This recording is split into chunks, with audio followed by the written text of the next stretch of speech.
The cupboard under the stairs had always been Harry Potter's sanctuary of sorts, though sanctuary implied safety, and nothing about 4 Privet Drive could ever be called safe.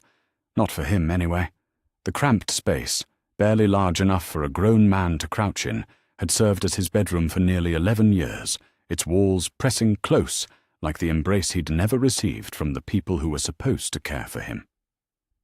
On this particular July morning, 3 days before his 11th birthday, Harry found himself wedged deeper into the cupboard than usual, nursing a collection of fresh bruises that painted abstract art across his ribs in shades of purple and yellow. Vernon Dursley's latest rage had been triggered by something magnificently trivial, a neighbour's casual comment about Harry's unusual academic performance, despite his obvious disadvantages. The very suggestion that Harry might possess intelligence beyond what the Dursleys allowed him to display had sent his uncle into a fury that lasted well into the evening. But it was Vernon's attempt to shove Harry back into the cupboard with particular violence that had led to this moment of discovery. Harry's shoulder had struck the back wall with enough force to rattle his teeth, and something in the ancient wood had given way with a soft crack that seemed impossibly loud in the confined space. Harry pressed his palm against the wall where the impact had occurred, feeling along the rough wooden planks with the methodical patience of someone who had learned to notice details others missed. His fingers found it almost immediately, a section of wood that shifted slightly under pressure, revealing a hairline crack that ran vertically for about 6 inches. The crack hadn't been there yesterday. Harry was certain of that, because he'd memorized every inch of his prison over the years, every knot in the wood, every spiderweb in the corners, every stain on the thin mattress that served as his bed. Curiosity had always been Harry's greatest weakness, and his most valuable asset. The Dursleys had tried to beat it out of him, to convince him that asking questions led only to pain, but some part of him had refused to surrender that essential aspect of his nature. Now, crouched in the dim light filtering through the cupboard's keyhole, Harry worked his fingers into the crack and pulled. The wood panel came away more easily than it should have, revealing a hidden compartment that definitely hadn't existed the day before. The space behind the false wall was small, perhaps the size of a shoebox, and it was filled with items that made Harry's breath catch in his throat. 2 envelopes lay at the bottom of the compartment, both sealed with deep red wax that seemed to glow faintly in the darkness. Beside them sat a small silver key, ornate and old-fashioned, and what appeared to be a rolled parchment tied with green ribbon. Harry's hands shook as he reached for the first envelope. The moment his fingers made contact with the wax seal, he felt a sharp prick, like a needle drawing blood. A single drop of crimson fell onto the seal, and the wax began to glow more brightly before dissolving completely, leaving the envelope unsealed. The parchment inside was thick and expensive, written in a familiar handwriting that Harry recognized from the few photographs the Dursleys hadn't managed to destroy. James Potter's writing was bold and confident, nothing like Harry's own careful script developed under the constant threat of criticism for any perceived imperfection. The letter was dated just 3 days before Harry's parents had died, and the salutation made Harry's vision blur with unexpected tears. My dearest son, if you are reading this, then Dumbledore's plans have proceeded exactly as I feared they would. By now you should be 11 years old, living with Petunia and Vernon, and preparing to enter Hogwarts under circumstances that were designed to make you grateful for any kindness shown to you by the wizarding world's supposed savior. I want you to know, Harry, that everything you have suffered was preventable. Every moment of pain, every night of hunger, every instance of cruelty you have endured was the direct result of Albus Dumbledore's calculated decision to place you in an environment he knew would break you down and build you up as a weapon for his use. Your mother and I never agreed to your placement with the Dursleys. In fact, we specifically forbade it in our wills, documents that Dumbledore sealed immediately after our deaths to prevent anyone from challenging his guardianship decisions. We arranged for you to live with Alice and Frank Longbottom, dear friends who would have loved you as their own son. When that became impossible due to their attack, our secondary choice was Minerva McGonagall, who had expressed genuine affection for you, and would have provided both magical education and emotional support. Dumbledore overruled these arrangements, using emergency powers granted during wartime, powers that should have expired the moment Voldemort fell. Instead, he maintained his authority through legal manipulation and political pressure, ensuring that you would grow up isolated from the magical world, dependent on his guidance and grateful for any scraps of affection or information he chose to provide. The blood wards he claims protect you are a convenient fiction. Your mother's sacrifice already shields you from Voldemort's direct magical influence. The additional protections Dumbledore claims are necessary could have been maintained at any loving magical household. But a loving magical household would not serve his purposes. He needed you weak, controllable, and desperate for approval. What Dumbledore did not anticipate was your mother's own protective magic, far more sophisticated than his crude manipulations. The compartment you have discovered will only open when you are old enough to understand its contents, and desperate enough to question the circumstances of your life. The blood wards that were supposed to keep you trapped have instead preserved evidence of his crimes.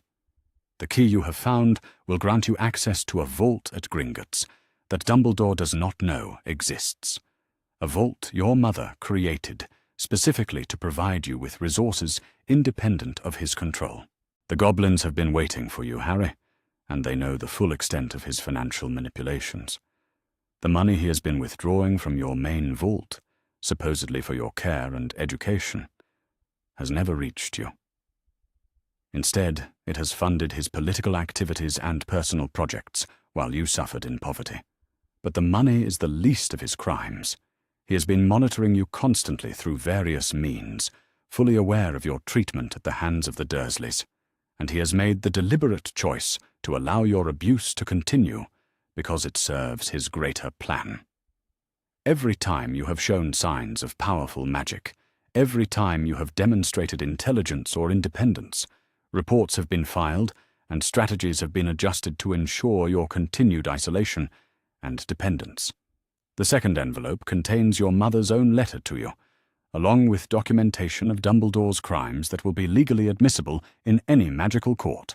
There is also something else, something I pray you will never need to use, but that may prove necessary if Dumbledore attempts to silence you when you confront him with the truth. Your mother enchanted a Howler, Harry, one that contains not just our words but our magical signatures, making it impossible to forge or dismiss as fiction. It will activate only when you are ready to use it, when you have found the courage to stand up in front of witnesses and demand justice for what has been done to you. The Howler cannot be silenced or destroyed by any magic Dumbledore possesses, and it will force anyone who hears it to confront the truth of his actions. I know this is overwhelming, son. I know you must be frightened and confused and angry. You have every right to be. But you also have something Dumbledore never expected you to possess: the truth and the power to act on it. You are not the helpless weapon he tried to create. You are James and Lily Potter's son, and you have the strength to choose your own destiny. The parchment with the green ribbon contains instructions for contacting our allies, people who have been waiting years for proof of Dumbledore's manipulations. Some are goblins who value justice over politics. Others are members of magical families who lost loved ones to Dumbledore's greater good philosophy. They will help you, but only if you have the courage to help yourself first. Whatever you choose to do with this information, know that your mother and I love you beyond measure. We never wanted you to suffer. We never wanted you to grow up alone and afraid. Every moment of happiness you managed to find, despite Dumbledore's machinations, is a victory over his attempts to control your life. You are stronger than he ever imagined you could be, Harry. Use that strength. With all our love and faith in you, James Potter. The letter slipped from Harry's nerveless fingers as the full implications crashed over him like a freezing wave. Everything he had accepted as unfortunate but inevitable suddenly revealed itself as deliberate and calculated. The hunger that kept him weak and compliant, the isolation that left him grateful for any human connection, the ignorance that made him dependent on others for the most basic information about his own world, all of it had been orchestrated by the man he had been taught to see as his savior. Harry's hands trembled as he reached for the second envelope, this one sealed with green wax that dissolved at his touch, just as the first had done. Lily Potter's handwriting was more elegant than her husband's, flowing across the parchment with a grace that spoke of education and refinement. Things Harry had been systematically denied. "My precious boy," she had written. "If you are reading this, then you have survived 11 years of hell that should never have been your burden to bear. I am so proud of you for being strong enough to endure what no child should have to endure. But I am heartbroken that my death left you vulnerable to such cruelty. Dumbledore came to us in your final weeks of infancy with a plan he claimed would keep you safe.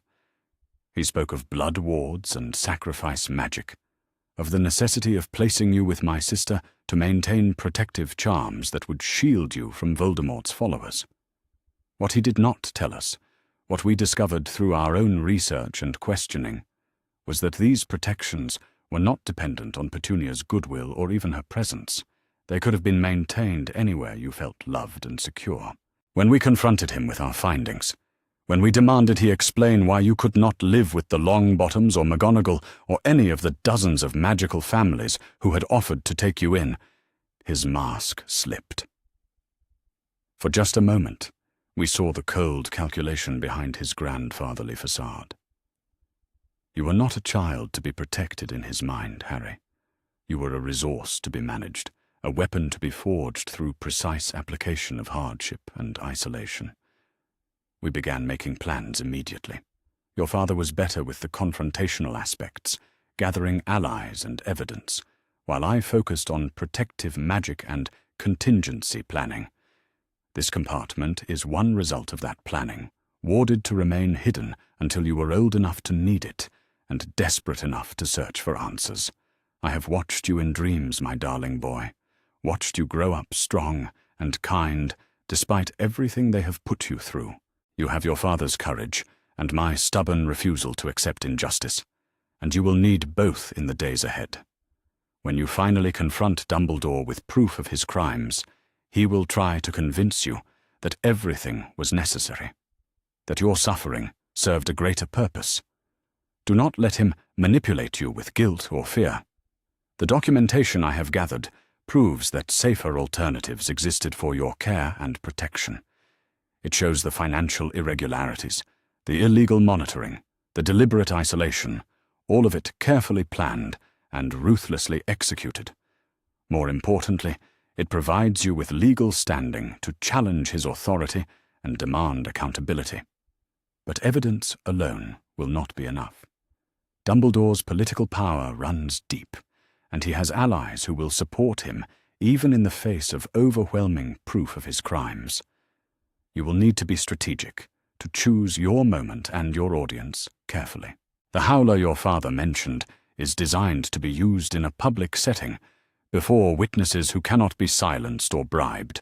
The Great Hall during your first night at Hogwarts would be ideal, if you have the courage for such a dramatic revelation. I know it seems impossible, the idea of standing up to such a powerful man before hundreds of people. But remember that you have advantages he does not expect.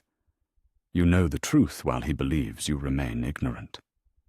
You have allies he does not know about, while he assumes you are isolated.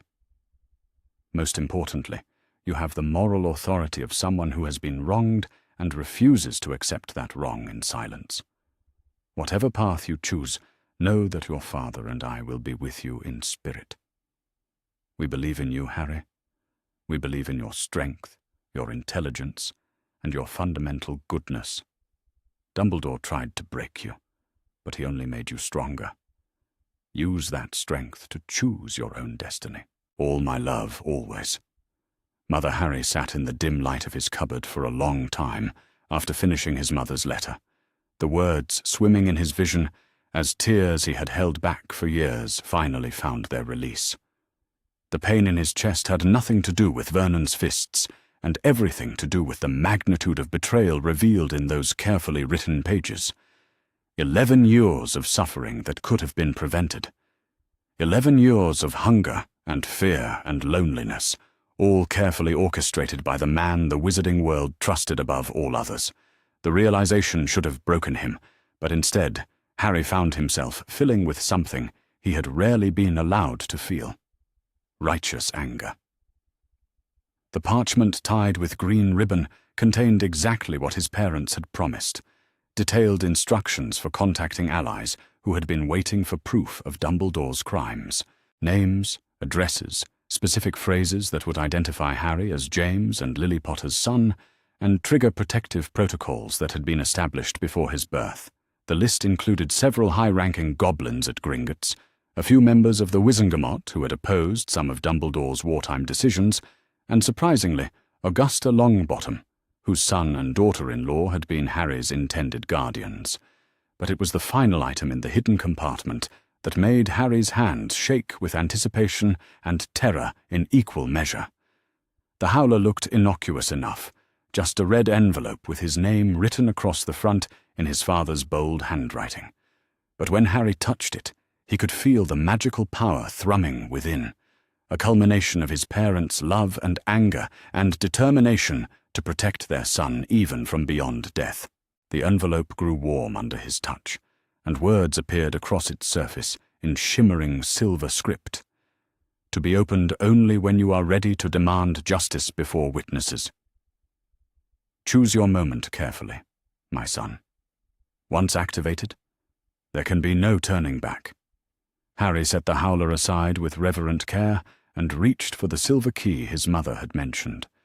It was heavier than it looked, inscribed with runes that seemed to shift and change when he looked at them directly. According to Lily's notes, this key would grant him access to Vault 687 at Gringotts, a vault that contained not only gold but additional evidence of Dumbledore's financial crimes and copies of legal documents that had been sealed or destroyed. The weight of decision pressed down on Harry's shoulders as he carefully gathered the letters and evidence back into their hiding place. Tomorrow was his birthday, and he knew from overhead conversations between the Dursleys that someone would be coming to take him to buy school supplies for Hogwarts. Most likely, that someone would be working for Dumbledore, following a script designed to overwhelm Harry with wonder and gratitude while keeping him ignorant of his true circumstances. But now Harry knew the truth, and that knowledge changed everything. He could no longer play the role of the grateful, confused boy who accepted whatever scraps of information and kindness were offered to him. He could no longer pretend that his suffering was justified or necessary, or simply the unfortunate result of circumstances beyond anyone's control. The question was not whether he would act on this knowledge. The question was how, and when, and with what degree of public spectacle. His parents had given him tools for justice, but they had also given him the responsibility to use those tools wisely.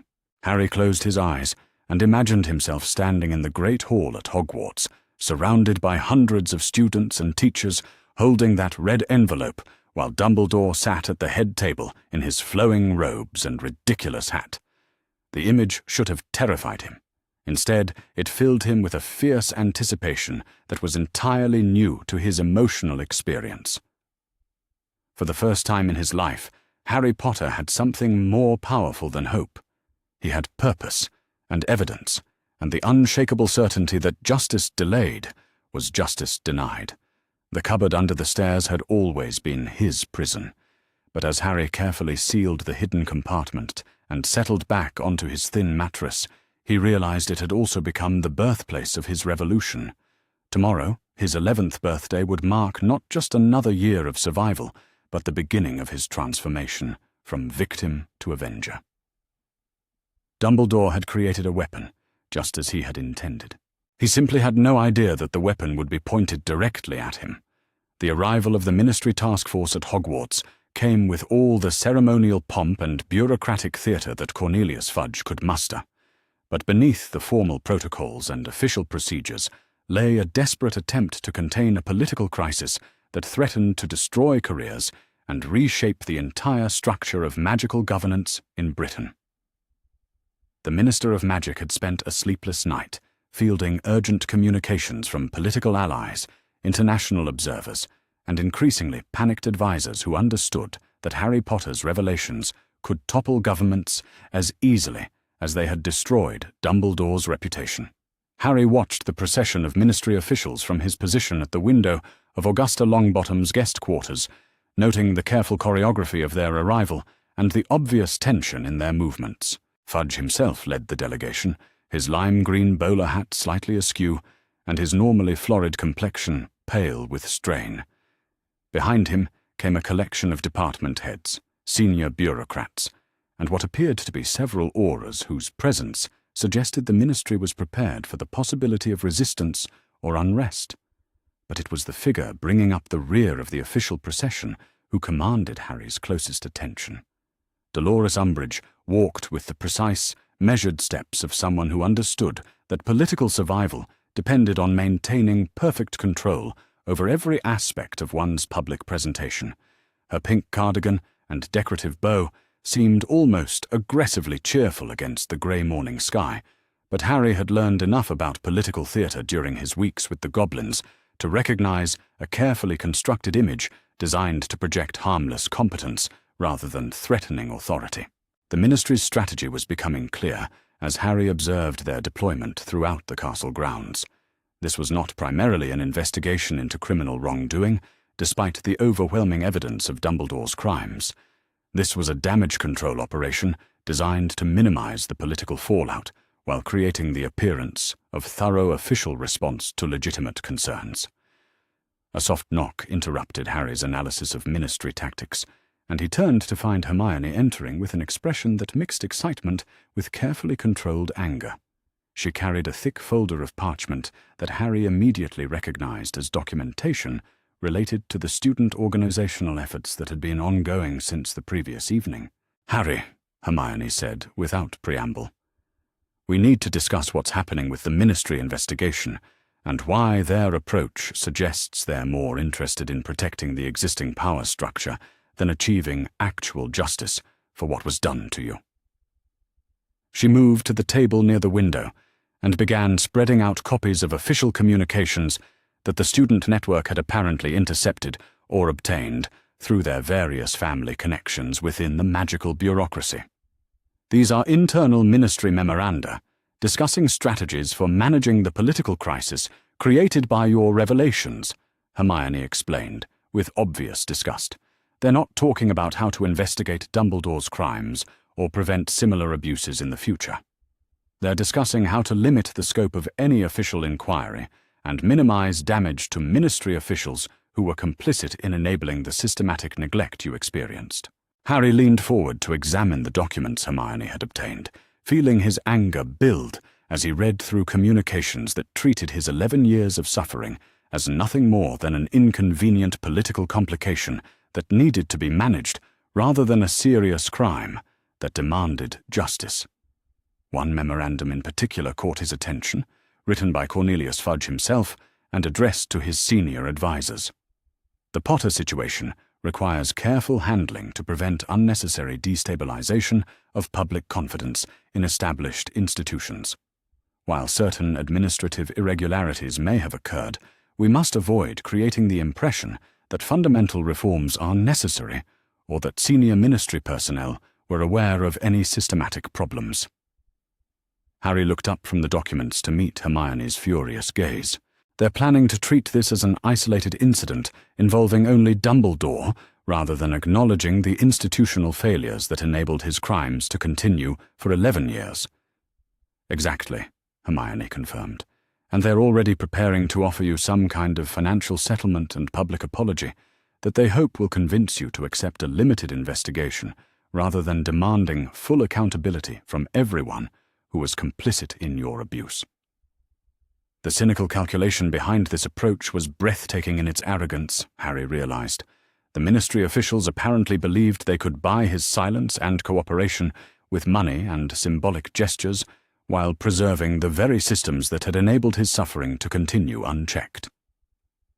"What does the student network think about this ministry strategy?" Harry asked, curious about whether his fellow students understood the political dynamics at play. "They're furious," Hermione replied immediately. "We've spent the past day documenting not just Dumbledore's crimes, but the broader institutional failures that made those crimes possible. Students are demanding comprehensive reforms, not cosmetic changes designed to protect corrupt officials."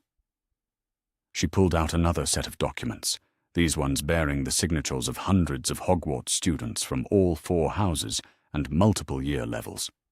"We've prepared our own set of demands for the ministry investigators, Harry.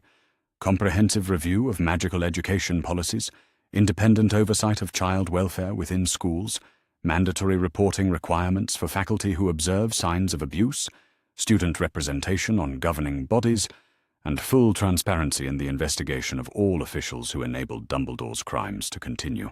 The scope and sophistication of the student demands were impressive, Harry noted, and they demonstrated a level of political maturity that the ministry had clearly not anticipated when planning their damage control strategy.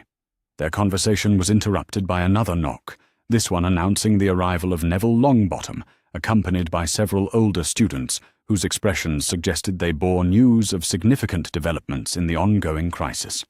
"Harry," Neville said with growing confidence in his voice, "we need to update you on what we've learned about the ministry's investigation plans and why the student network thinks we need to take direct action to prevent a cover-up."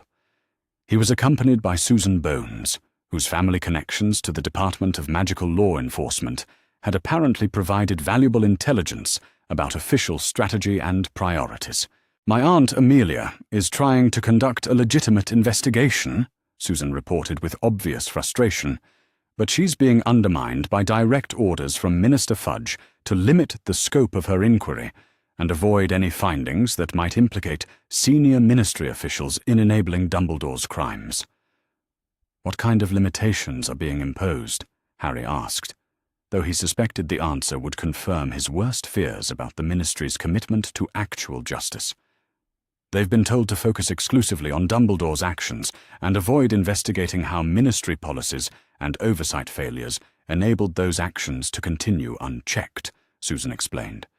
"They're also being pressured to accept financial restitution and administrative changes as sufficient remedies rather than pursuing criminal charges against anyone involved in the systematic neglect you experienced." The cynicism of this approach was staggering, Harry realized, but it was entirely consistent with everything he had learned about how political institutions protected themselves when faced with evidence of their own failures. "What kind of direct action is the student network considering?" Harry asked.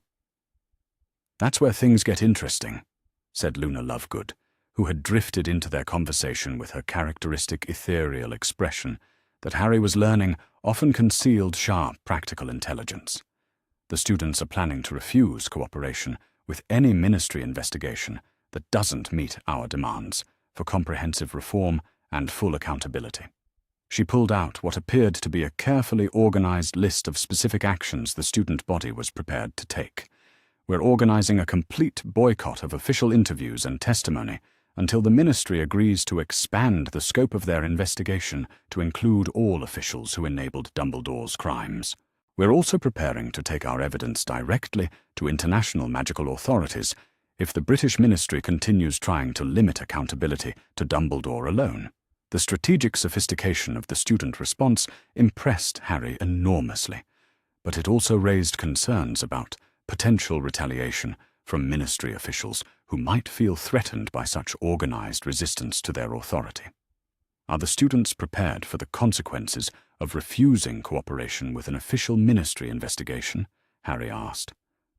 "We've been discussing that extensively," Neville replied, with a determination that reminded Harry powerfully of the courage that would eventually make his fellow Gryffindor legendary. The older students remember how the ministry treated people who challenged official narratives during and after the war with Voldemort. "We know they'll try to discredit us and paint us as ungrateful troublemakers who don't understand the complexities of governance and institutional management." But we also know that we have something they don't expect, Susan added, with growing excitement. Public support from families throughout the wizarding world who are demanding answers about their own children's experiences at Hogwarts and other magical schools. She produced a thick folder filled with what appeared to be correspondence from parents and other adult members of the magical community. We've been contacted by over 200 families who want to share their own stories about institutional failures, administrative cover-ups, and systematic problems within magical education that they were told were isolated incidents or necessary policies. The political dynamics were shifting faster than Harry had anticipated, creating pressure for accountability from multiple directions simultaneously.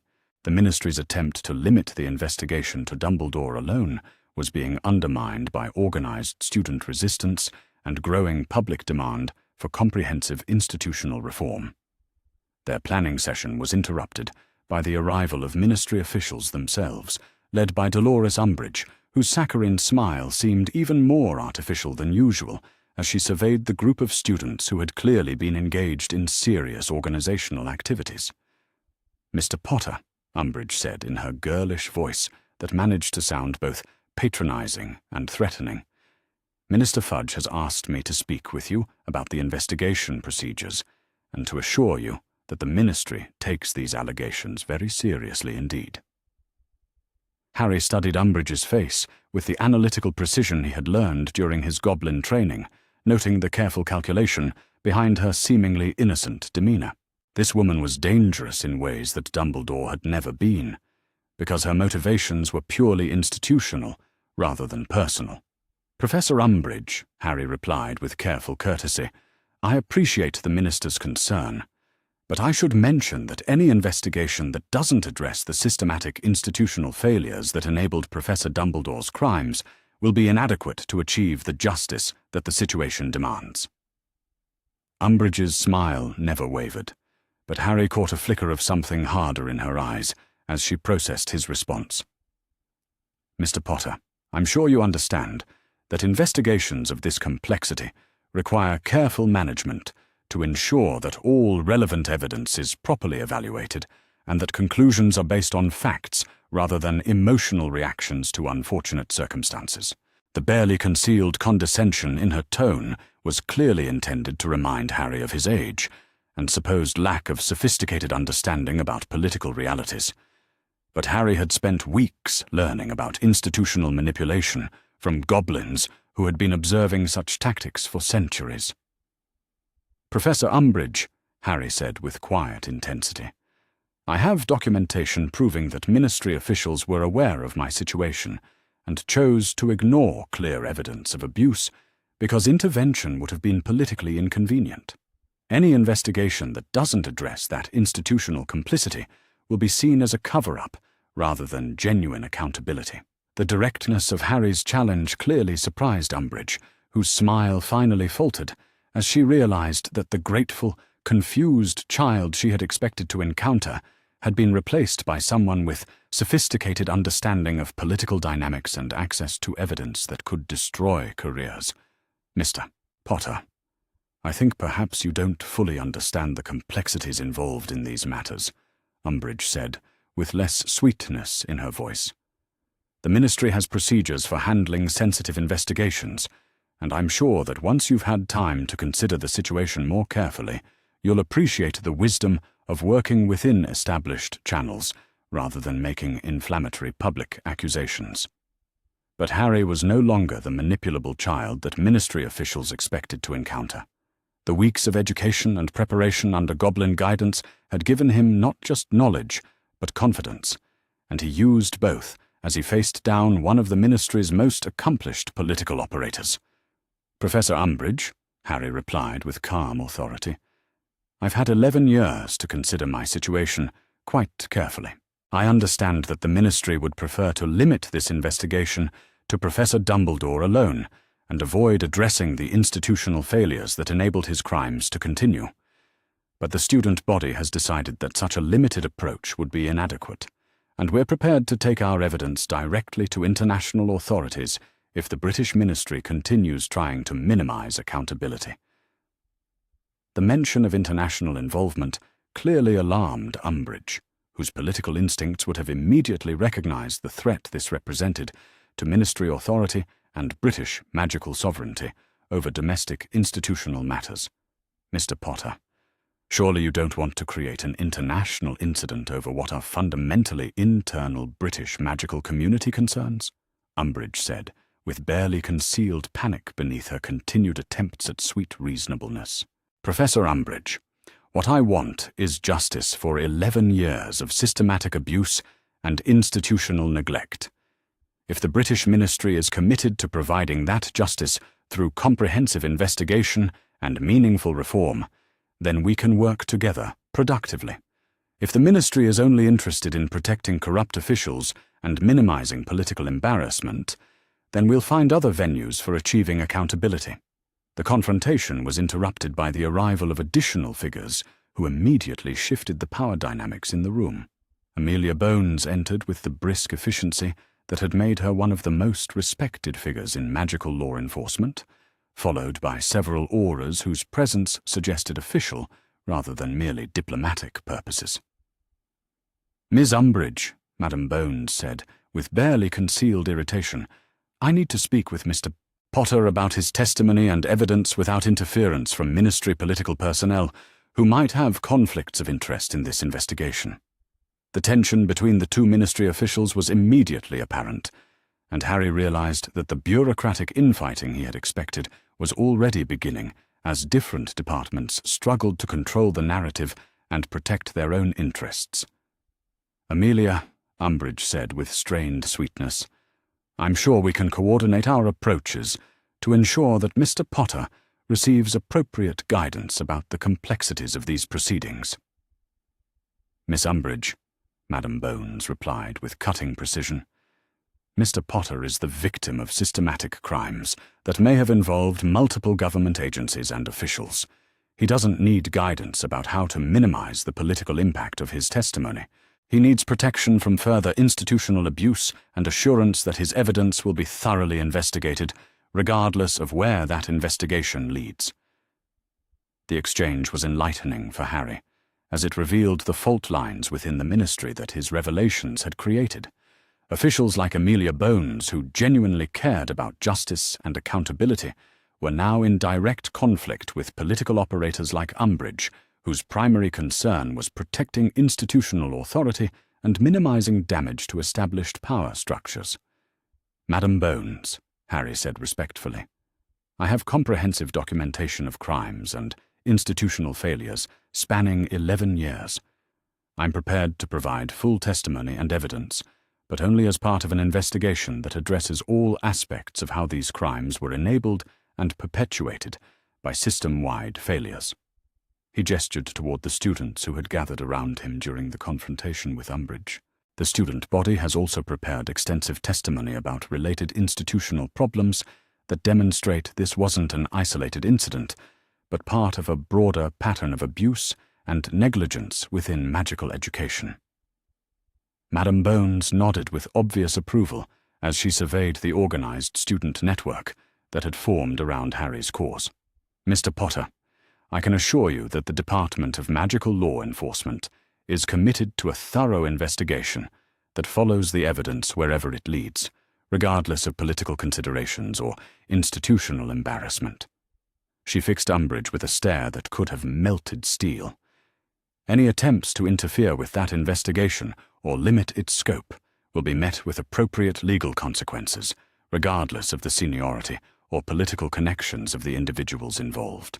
As the ministry officials continued their bureaucratic maneuvering, Harry reflected on how completely the situation had evolved beyond what anyone had anticipated. His personal quest for justice had become a catalyst for comprehensive institutional reform that was reshaping the entire magical government's approach to accountability and oversight. The weapon Dumbledore had tried to create through systematic abuse had become something far more dangerous to corrupt authority. A young man with the knowledge, resources, and moral authority to demand that institutions live up to their stated values rather than protecting themselves through convenient lies and limited investigations. The revolution he had begun was now unstoppable, driven by forces that extended far beyond any individual's ability to control or contain them. The ancient office of the headmaster of Hogwarts had witnessed countless moments of triumph and tragedy throughout its centuries of existence, but never before had it served as the setting for the complete destruction of everything its most famous occupant had built over a lifetime of careful political maneuvering and mythological construction. Albus Dumbledore sat behind the massive desk that had once been the seat of his seemingly unassailable power, his usually vibrant blue eyes dulled with the recognition that his world was collapsing around him with mathematical precision. The past 48 hours had transformed the office from a sanctuary of accumulated wisdom and political authority into something resembling a war room under siege. Portraits of former headmasters lined the walls in unusual silence, their painted eyes reflecting various degrees of shock, disappointment, and growing condemnation as they processed the magnitude of what had been revealed about their successors' methods and priorities. Harry Potter stood before the great desk with the confidence of someone who had learned to recognize power in all its forms and was no longer intimidated by theatrical displays of authority or appeals to tradition. The weeks of education under Goblin guidance had given him not just knowledge, but the analytical tools to see through Dumbledore's remaining attempts at manipulation, and he intended to use every advantage he possessed in this final confrontation. Behind Harry stood a carefully chosen collection of witnesses whose presence served both practical and symbolic purposes. Augusta Longbottom occupied a place of honor as his chosen guardian, her formidable presence a reminder that Harry now enjoyed the protection of one of the wizarding world's most respected families. Professor McGonagall represented the faculty members who had found the courage to choose justice over institutional loyalty, while Hermione Granger embodied the student movement that had transformed a personal quest for accountability into a systematic challenge to corrupt authority. But it was the presence of Amelia Bones and her team of Auror investigators that gave this confrontation its official weight and legal significance. The head of the Department of Magical Law Enforcement had spent the past day reviewing evidence that painted such a comprehensive picture of institutional abuse that even the ministry's political leadership could no longer deny the necessity of formal criminal proceedings. The silence stretched uncomfortably as Dumbledore struggled to find words adequate to address the magnitude of his situation. Gone was the grandfatherly warmth that had charmed generations of witches and wizards, replaced by something that looked remarkably like genuine fear as he contemplated the complete destruction of his carefully constructed legacy. "Professor Dumbledore," Amelia Bones said, with the formal precision that marked all her official communications, "you are here to respond to charges of systematic child abuse, financial fraud, obstruction of justice, and conspiracy to violate the civil rights of a minor under your legal guardianship. Before we proceed, I want to ensure that you understand the gravity of these proceedings and your right to legal representation." Dumbledore's response was barely audible, his voice lacking any trace of the commanding presence that had once made him the most feared and respected wizard in Britain. "I understand the charges, Amelia. I also understand that my actions over the past 11 years have created a situation where legal representation will be of limited value." He looked directly at Harry for the first time since the confrontation had begun, and Harry was surprised to see genuine remorse mixed with the fear and calculation in the old wizard's eyes. "Harry, my dear boy, I know that no apology can undo the suffering you have endured, but I want you to understand that everything I did was motivated by my belief that it was necessary to prepare you for the role destiny had chosen for you. The attempt at justification through appeals to destiny and greater good was exactly what Harry had expected, and he responded with the cold precision he had learned from his goblin allies. "Professor Dumbledore," Harry said with quiet authority, "Destiny didn't choose to lock me in a cupboard under the stairs.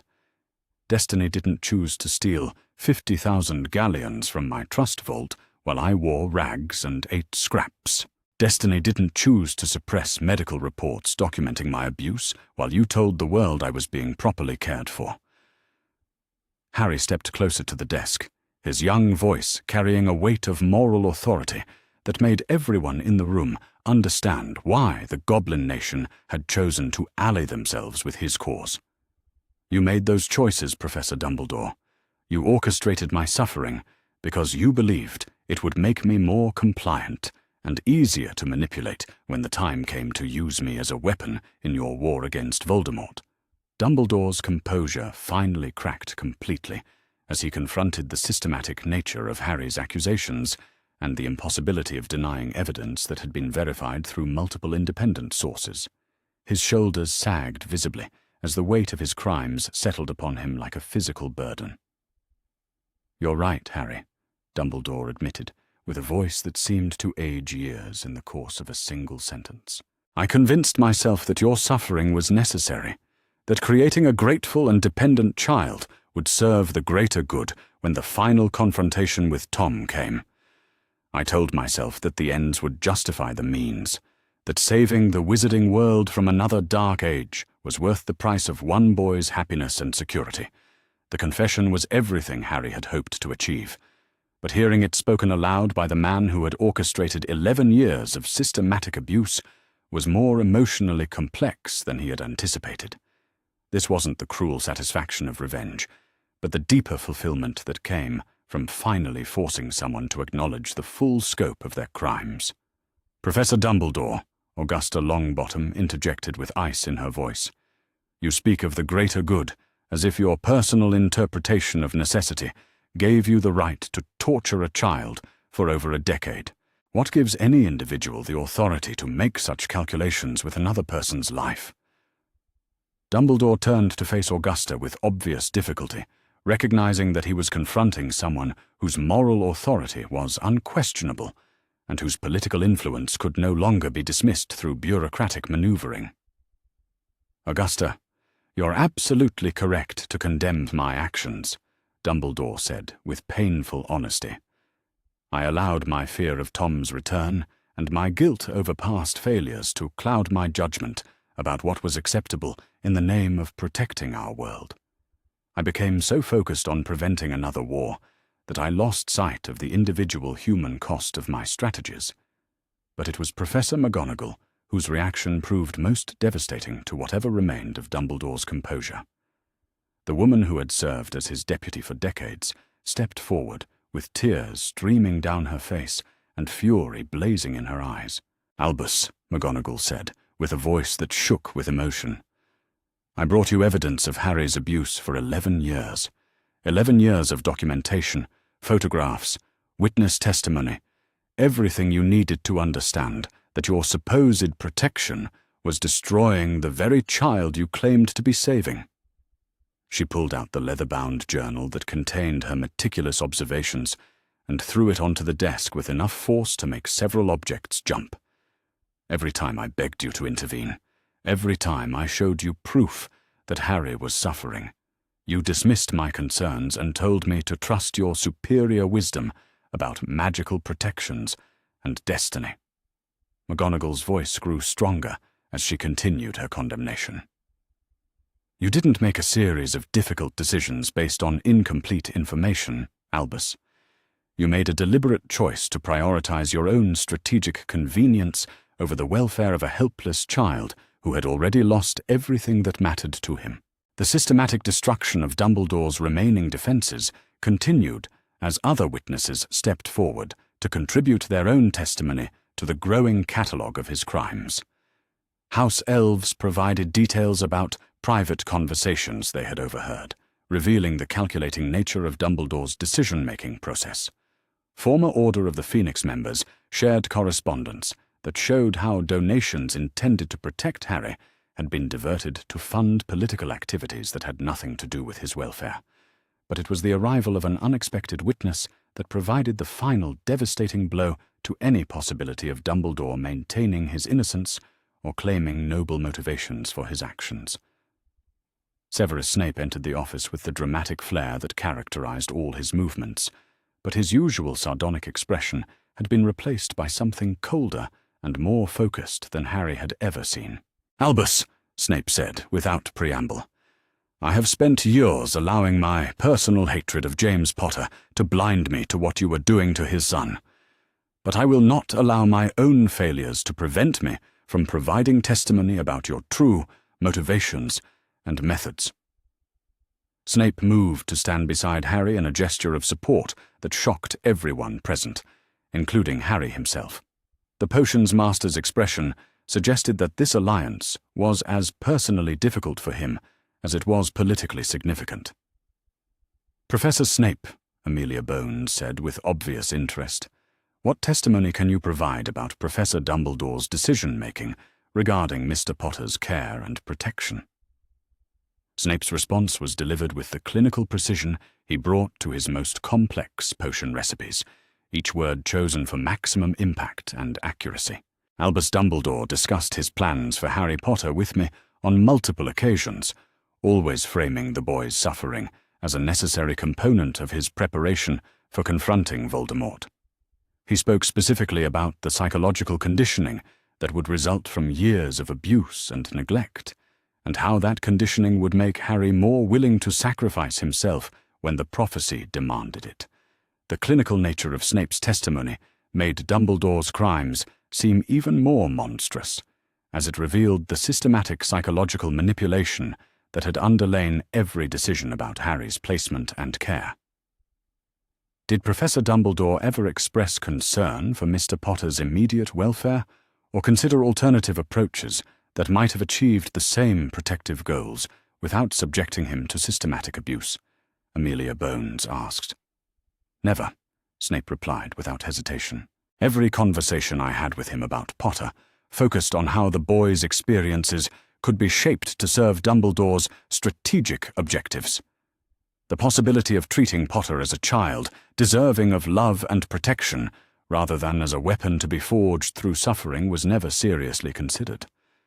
Harry felt a complex mixture of vindication and sadness as he listened to Snape's testimony. The man's personal animosity had clearly contributed to the neglect Harry had experienced, but his willingness to provide evidence against Dumbledore suggested a capacity for moral growth that Harry found unexpectedly encouraging. The formal proceedings continued for several more hours, as witness after witness contributed evidence to the comprehensive case against Dumbledore's methods and motivations. International observers from the International Confederation of Wizards documented everything for their own investigations into whether similar abuses had occurred in other magical communities. Representatives from Gringotts provided detailed financial analysis showing the sophisticated nature of Dumbledore's embezzlement schemes. But it was Dumbledore's final statement that provided the most complete picture of how a genuinely brilliant and originally well-intentioned wizard had transformed himself into someone capable of systematically abusing a child for over a decade. "I began with the best of intentions," Dumbledore said, with a voice that carried the weight of centuries.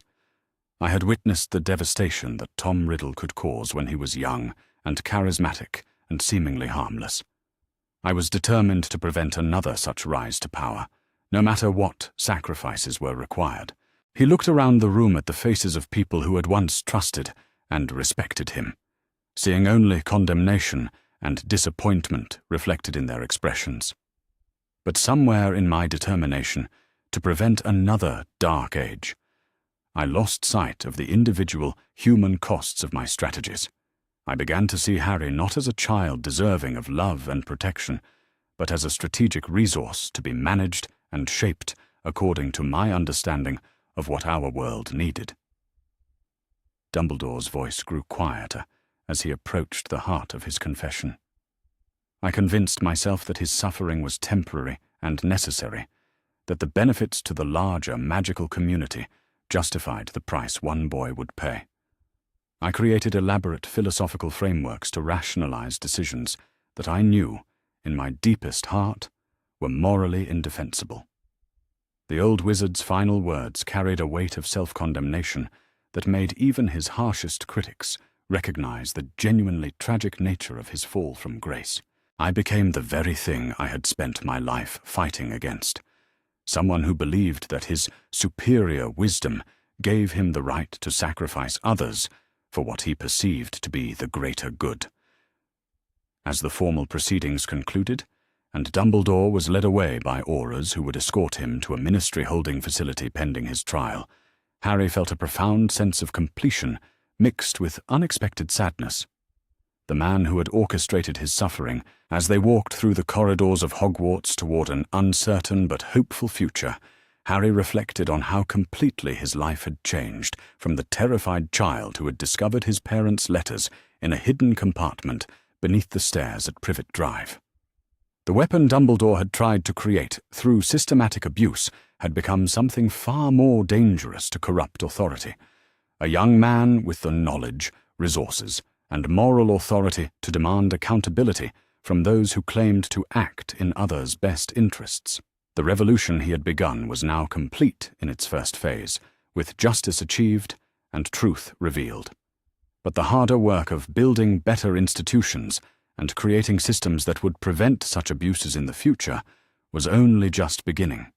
The age of unquestioned authority was ending, replaced by something more complex and demanding, but infinitely more just. A world where power would be held accountable by those it claimed to serve. The Great Hall of Hogwarts had been transformed once again, but this time the change reflected hope rather than revolution, renewal rather than destruction. 6 months had passed since the night Harry Potter had shattered Albus Dumbledore's carefully constructed mythology with a red envelope and irrefutable evidence, and the ancient chamber now served as the setting for a very different kind of ceremony than anyone might have imagined possible. Banners representing all 4 houses hung from the enchanted ceiling in perfect harmony, but they were joined by new symbols that reflected the institutional changes that had emerged from the ashes of Dumbledore's regime. The crest of the newly established Student Welfare Committee occupied a place of honor beside the traditional house emblems, while representatives of the International Educational Oversight Council sat at tables that had been added to accommodate the broader community now involved in magical education governance. Harry sat at what had once been the head table, though the hierarchical implications of that arrangement had been deliberately restructured to reflect the more collaborative approach to school administration that Professor McGonagall had implemented as the new headmistress. Instead of a single elevated position of authority, the leadership table now accommodated multiple perspectives: faculty representatives, student delegates, parent liaisons, and external oversight officials who ensured that the reforms implemented at Hogwarts would be maintained regardless of future political pressures. The past 6 months had been a whirlwind of testimony, trials, institutional restructuring, and personal healing that had challenged everyone involved to grow beyond what they had thought possible. Dumbledore's conviction on multiple charges of child abuse, financial fraud, and conspiracy had sent shockwaves through the entire magical world, but those shockwaves had ultimately created space for positive changes that would benefit generations of young witches and wizards. Hermione Granger sat beside Harry in her new role as the first elected student advocate, a position that had been created specifically to ensure that student perspectives would be formally represented in all major decisions affecting their education and welfare. Her transformation from brilliant but rule-following bookworm to sophisticated political organizer had been remarkable to witness, and Harry felt proud to have played a role in helping her discover her own capacity for leadership. On Harry's other side, Neville Longbottom occupied the chair reserved for the Student Safety Commissioner, another new position that reflected the school's commitment to preventing the kind of systematic abuse that had defined Harry's childhood. Neville's journey from frightened, uncertain boy to confident advocate for vulnerable students had been perhaps the most dramatic transformation of all, fueled by his understanding that his own family's suffering was connected to the same institutional failures that had enabled Harry's abuse.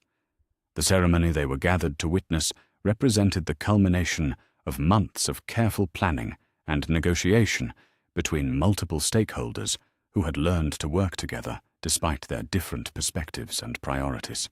The Harry Potter Foundation for Magical Child Welfare was being formally established, with an endowment that would ensure its independence from political interference and its ability to advocate effectively for young people throughout the magical world. Augusta Longbottom rose from her position as Harry's guardian and legal advocate to address the assembled crowd with the dignity and moral authority that had made her such a formidable ally during the darkest moments of the institutional crisis that had reshaped magical Britain. "Ladies and gentlemen," Augusta began with a voice that carried clearly throughout the transformed Great Hall, "we gather today not to celebrate the destruction of what came before, but to dedicate ourselves to building something better from the lessons we have learned through tragedy and triumph." She gestured toward Harry with obvious pride and affection. Harry Potter could have chosen to retreat from public life after achieving justice for the crimes committed against him. He could have accepted financial compensation and private apologies and allowed the world to return to comfortable assumptions about institutional benevolence and individual powerlessness. Augusta's voice grew stronger as she continued. Instead, he chose to transform his personal quest for accountability into a systematic effort to protect other children from experiencing the suffering he endured. The foundation we establish today represents not just his generosity, but his understanding that true healing comes through ensuring that others will not face the same institutional failures that defined his childhood.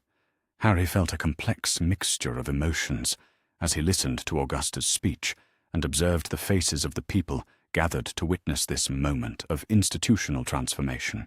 Pride in what they had accomplished, certainly, but also a deeper satisfaction that came from knowing that his suffering had ultimately served a purpose beyond personal vindication. The foundation represented everything he had hoped to achieve when he first discovered his parents' letters in that hidden compartment beneath the stairs at Privet Drive.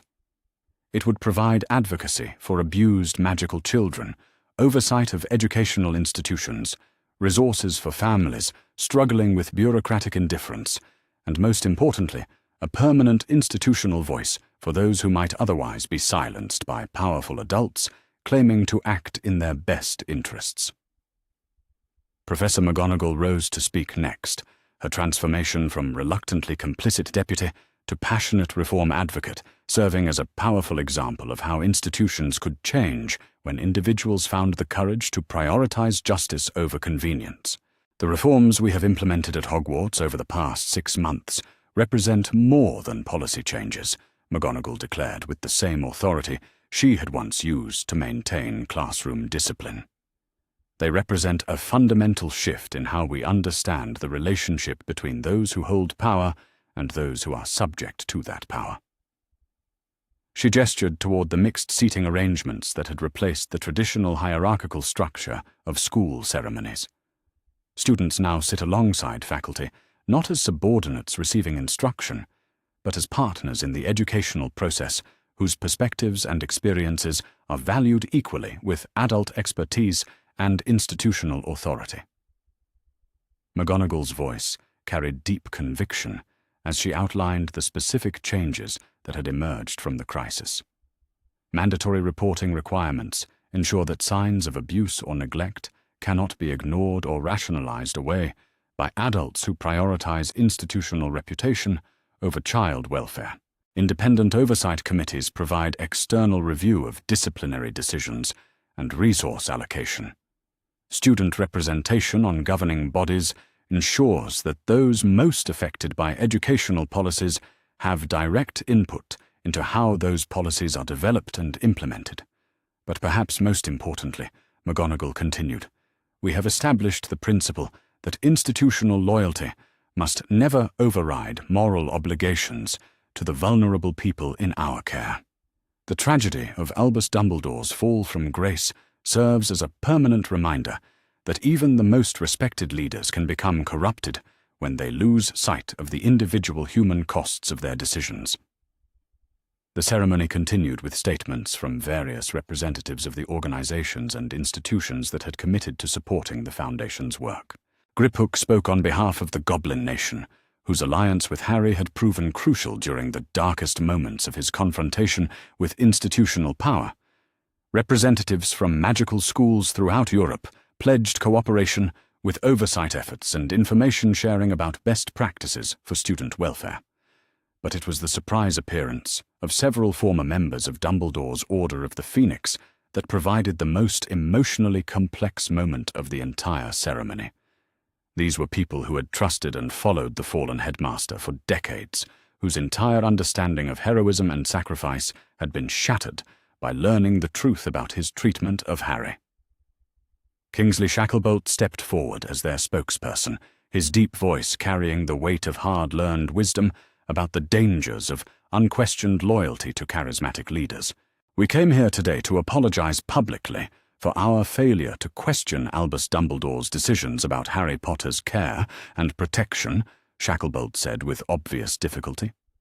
"We allowed our gratitude for his leadership during dark times to blind us to clear evidence that he was making decisions based on political calculation rather than genuine concern for a child's welfare." The former Aura's voice grew stronger as he continued his statement. "But more importantly, we came here to pledge our support for the institutional changes that will prevent such failures in the future. The Harry Potter Foundation represents everything we should have been advocating for during the years we spent following orders without demanding transparency or accountability." Harry felt moved by the genuine remorse and commitment to reform that he heard in Shacklebolt words, but he also recognized the broader significance of having former Order members publicly acknowledge their complicity in the system that had enabled his abuse. Their willingness to support institutional oversight and transparency represented a crucial shift away from the cult of personality that had allowed Dumbledore to operate without effective challenge for so many years. As the formal speeches concluded and the assembled crowd prepared to witness the signing of the Foundation's charter, Harry reflected on how completely his life had changed since that July night when he had discovered his parents' hidden letters. The frightened, grateful child who had been expected to arrive at Hogwarts was gone forever, replaced by someone who understood that true strength came not from magical power or political connections, but from the courage to speak truth regardless of personal cost.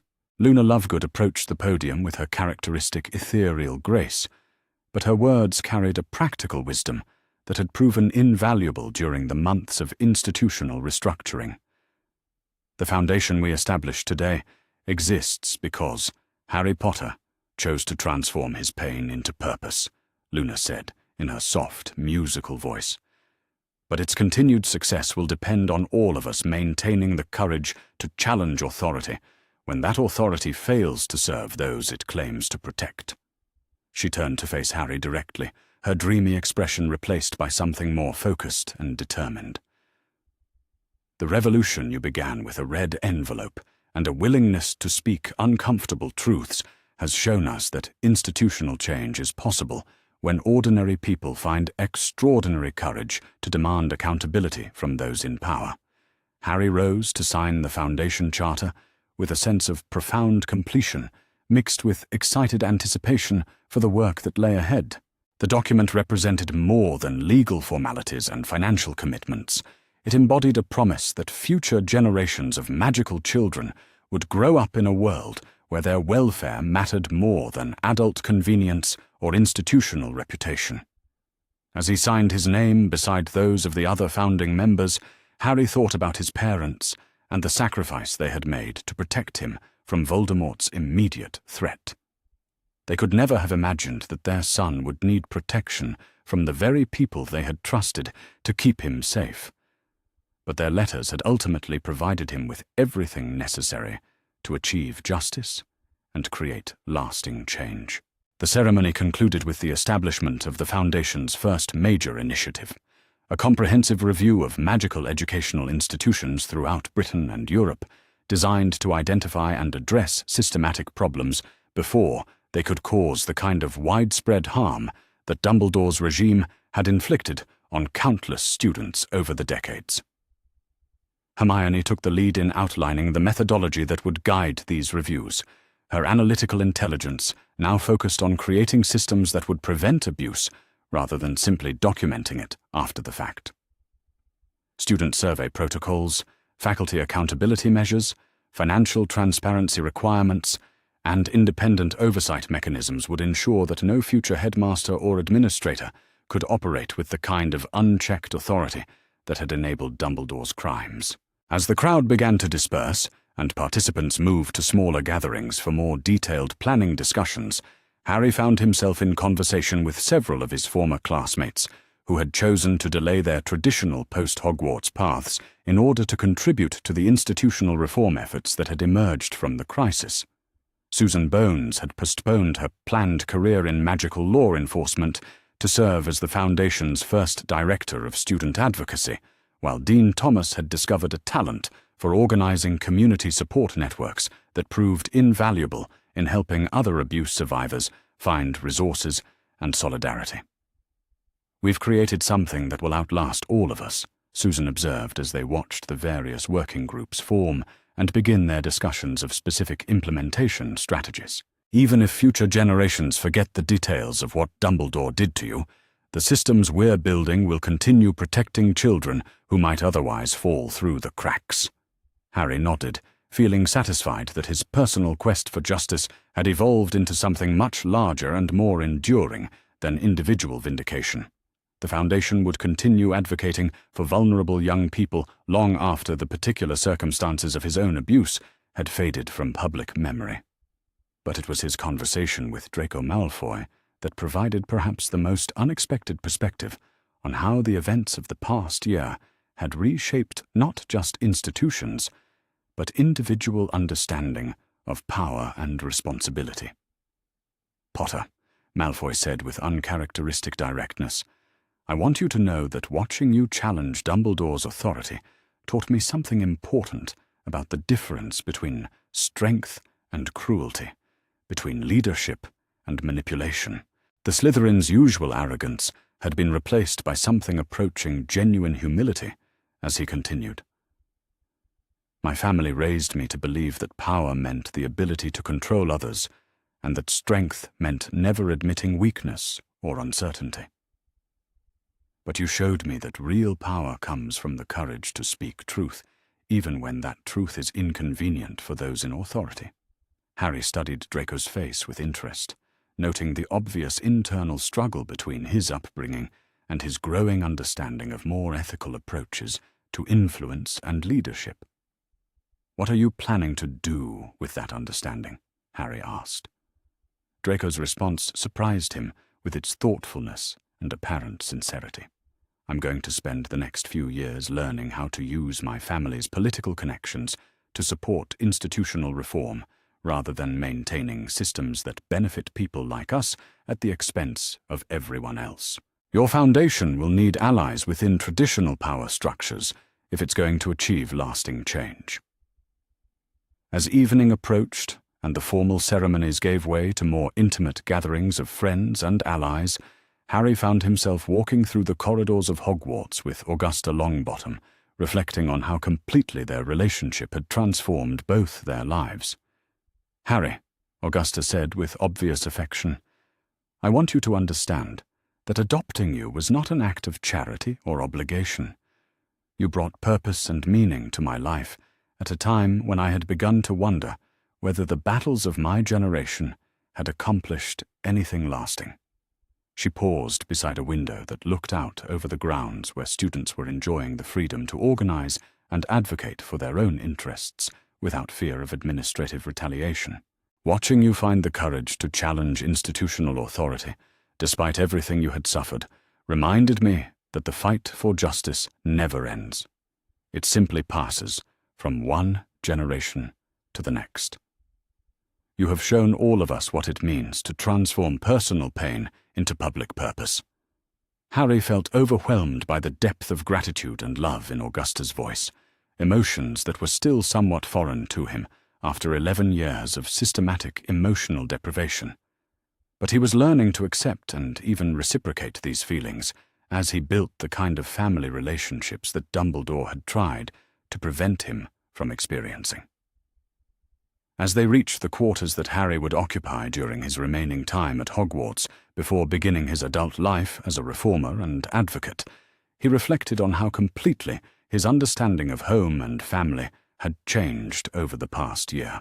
The cupboard under the stairs at Privet Drive belonged to a different lifetime, replaced by spaces filled with people who valued his welfare more than their own convenience.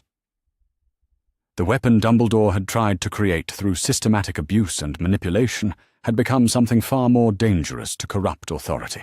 A young man with the knowledge, resources, and moral authority to build institutions that would protect the vulnerable, rather than exploiting them for political purposes.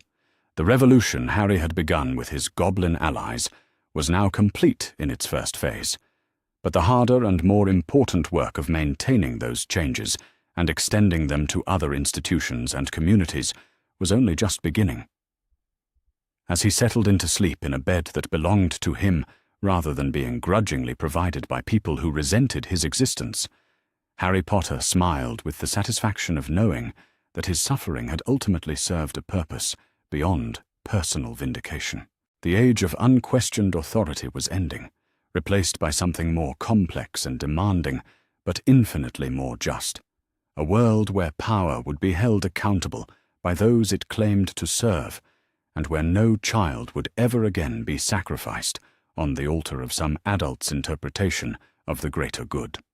The Foundation would continue its work long after Harry had moved on to other challenges and opportunities.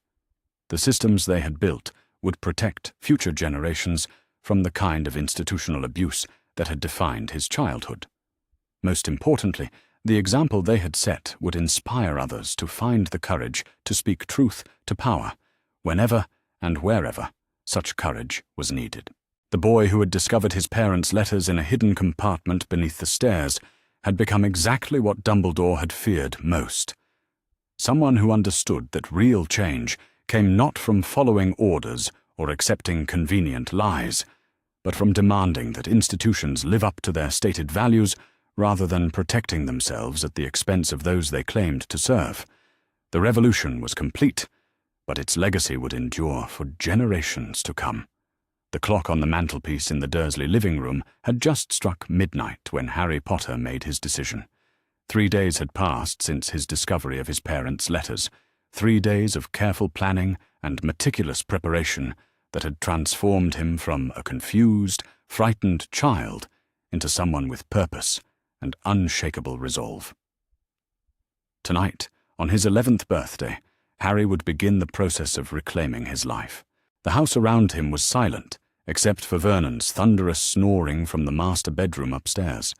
Petunia's lighter breathing provided a counterpoint rhythm that Harry had memorized over years of lying awake in his cupboard, listening for any sign that his relatives might be stirring. But tonight was different. Tonight, Harry wasn't cowering in his prison, waiting for dawn. Tonight, he was leaving Privet Drive forever. The past 3 days had been a masterclass in acting that would have impressed even the most demanding drama teacher. Harry had maintained his usual demeanor of quiet compliance, accepting Vernon's increasingly creative punishments for imagined infractions, while secretly memorizing every detail of his parents' instructions. He had eaten his meager portions without complaint, while mentally cataloguing the supplies he would need for his escape. Most importantly, he had endured Aunt Petunia's casual cruelties without showing even a flicker of the rage that now burned constantly in his chest. But beneath the facade of helpless acceptance, Harry had been preparing.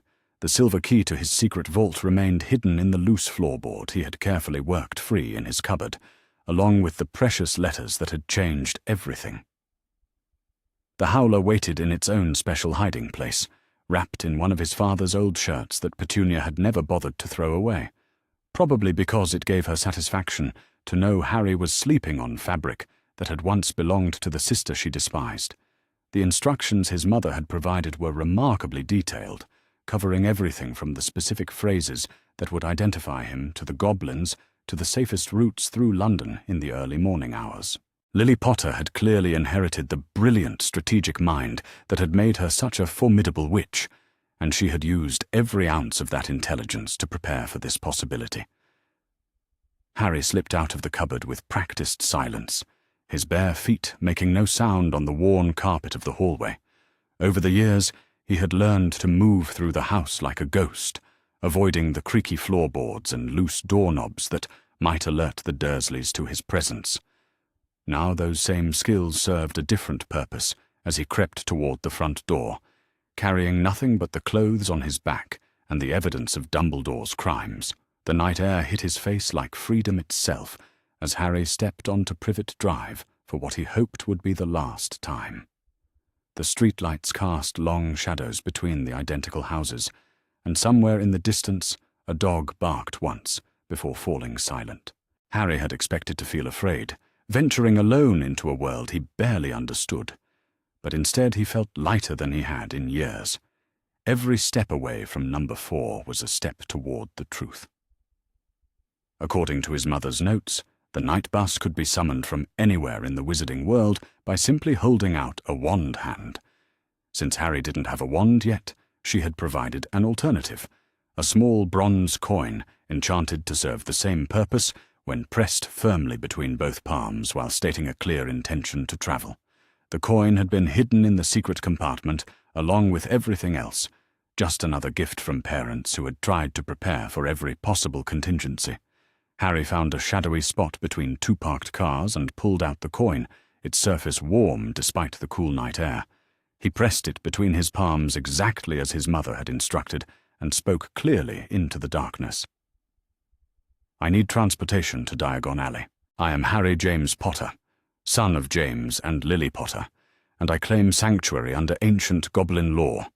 The words felt strange in his mouth, formal and ritualistic in a way that reminded him this was no ordinary request for help.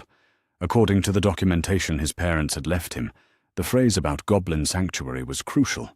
It would identify him, not just as another young wizard needing assistance, but as someone with legitimate claims against parties who had wronged him, someone entitled to protection under laws that predated the Ministry of Magic itself.